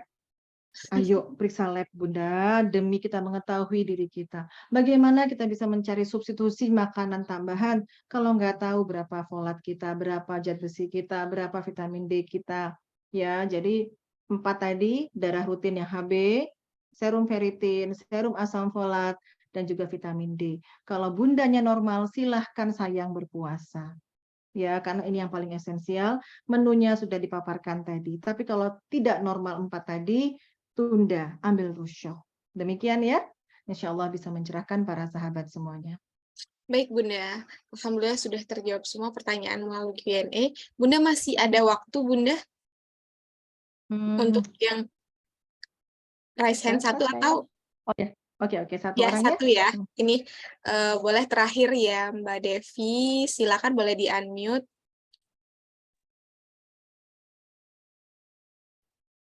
Ya, Ya, Assalamualaikum Mbak Devi. Silahkan. Waalaikumsalam warahmatullahi. Ya, Assalamualaikum Dokter Meti, Mbak Isya. Waalaikumsalam warahmatullahi wabarakatuh. Ya, jazakillah khairan Dokter Meti atas materinya. Ini saya mau nanya Dok, tahun lalu kan Ramadan tahun lalu itu posisi saya hamil. Saya ambil rukhsahnya untuk tidak berpuasa. Nah, sekarang kan saya sedang menyusui. Nah, tadi kan Dokter Meti sempat cerita, sempat sharing bahwa waktu Dokter Meti dulu tuh kodo juga, fidyah juga. Nah, ini Dok mau tanya pengaturan waktunya Dok, kira-kira kapan ya kodonya? Karena sampai menuju Ramadan ini lagi saya belum kodo juga. Gitu Dok. Ya, benar. Apalagi dokter itu 7 kali hamil ya. Iya, Kebayang Masya ya saya Allah, kapan Masya Allah. kodonya. Tapi Bunda sama Allah kemudahan. Nanti ada saat kan kita kan janji nih sama anak 2 tahun nyusuin. Kan tahun depan masih bisa planning nih mengkodo setelah anak disapi. Kejarlah. Tapi kan tadi ada riwayat dari Ibnu Abbas radhiyallahu an, jika panik banget bayarkan fidyah dulu deh, nanti kodonya menyusul gitu. Jadi Bunda nggak bilang saklek kodo saja fidyah, kalau Bunda dua-duanya karena Allah titipkan sedikit lebih rezeki ya dua-duanya. Jadi dulu Bunda fidyah dulu baru kodo. Karena Bunda itu, ya Aisyah paling tahu Bunda lah ya, selain hamil berulang kali, Bunda pernah juga sakit lumpuh, sakit TBC kronis bertahun-tahun, harus minum obat TBC bertahun-tahun, bayangin. Bunda bayar fidyah dulu, Bunda bayar fidyah dulu. Allah, jika cukup umurku, aku janji mengkodonya mengganti Allah. Allah cukupkan umur Bunda, usia 45, 46 tahun. Ya, masih ada yang mengkodo juga. Tapi fidyahnya dulu sayang gitu. Kan boleh dua-dua, boleh salah satu, atau memfidyahkannya dulu juga. Bayar fidyah dulu boleh. Gitu ya, Bu Devi. Ya, terima kasih banyak Dokter. Assalamualaikum. Waalaikumsalam Waalaikumsalam warahmatullahi warahmatullahi wabarakatuh. wabarakatuh. Alhamdulillah sudah terjawab semua Bunda pertanyaan dari para peserta dan Bunda pastinya juga akan ada kegiatan lagi.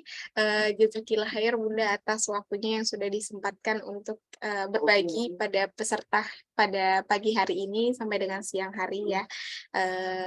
Ya, Masya Allah banyak sekali yang akhirnya tercerahkan Bunda, karena memang pertanyaan ini cukup sering ditanyakan Bunda berulang-ulang setiap memasuki Ramadan. Tapi semoga Ya, sekali nanti lagi akan nih, sekali Iya, lagi Bu. ya, cek HB, ya, darah Sehat. rutin, asam folat, ferritin, vitamin D. Jika nanti bunda-bunda susah untuk pergi ke labnya, Bunda keluarkan deh surat pengantar Bunda, difoto, bawa ke lab Bunda termasuk dokter di Prodia ya. Jika Bunda mau periksa, silakan. Jadi nggak harus ke SPOG di tempat Bunda, kita kirim melalui Kakak Aisyah yang ikut join di Zoom ini. Nggak apa-apa, share, karena kan meminimalisir juga konsultasi kan lumayan juga keluar biaya ya. Nanti kalau hasilnya normal, lanjutkan untuk berpuasa. Menunya di print ya, bawa timbangan. Demi Allah, itu akan tercukupi semua nutrisi baik ibu maupun janin. Ya, demikian.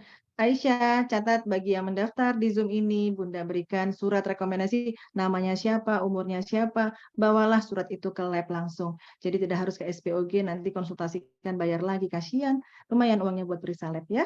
Demikian. Iya, baik.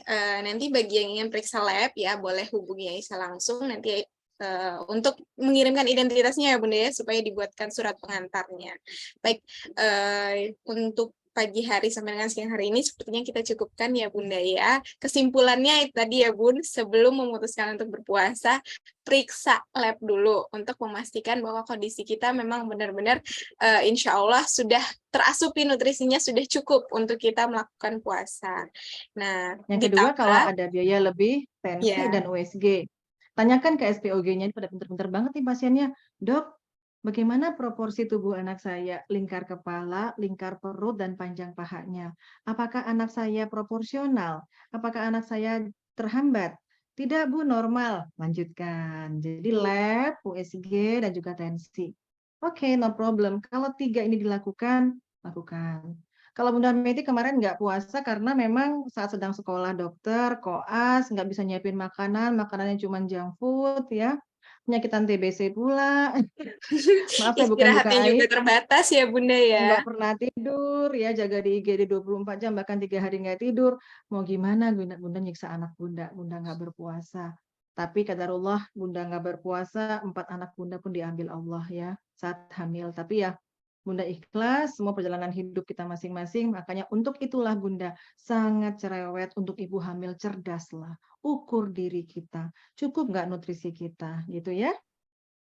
Iya, baik Bunda. Memang sangat penting ya, mungkin nanti bisa di tagline nih yang disampaikan oleh Dr. Meti dan semoga bisa disampaikan juga sama sahabat-sahabat kita yang lainnya mungkin yang juga mempertanyakan tentang hal ini. Baiklah, sepertinya sudah Buat Bunda di mana saja, di kota mana saja boleh. Bunda kan dokter yang masih berizin praktek, iya, silahkan bawa surat yang itu ya. Di iya. print juga nggak apa-apa. Yang penting ada nomor izin praktek Bunda. Oke, baiklah. Baik Bunda, kita cukupkan ya Bunda untuk pertemuan hari ini. Sama-sama kita cukupkan karena memang Dr. Meti akan ada kegiatan lagi.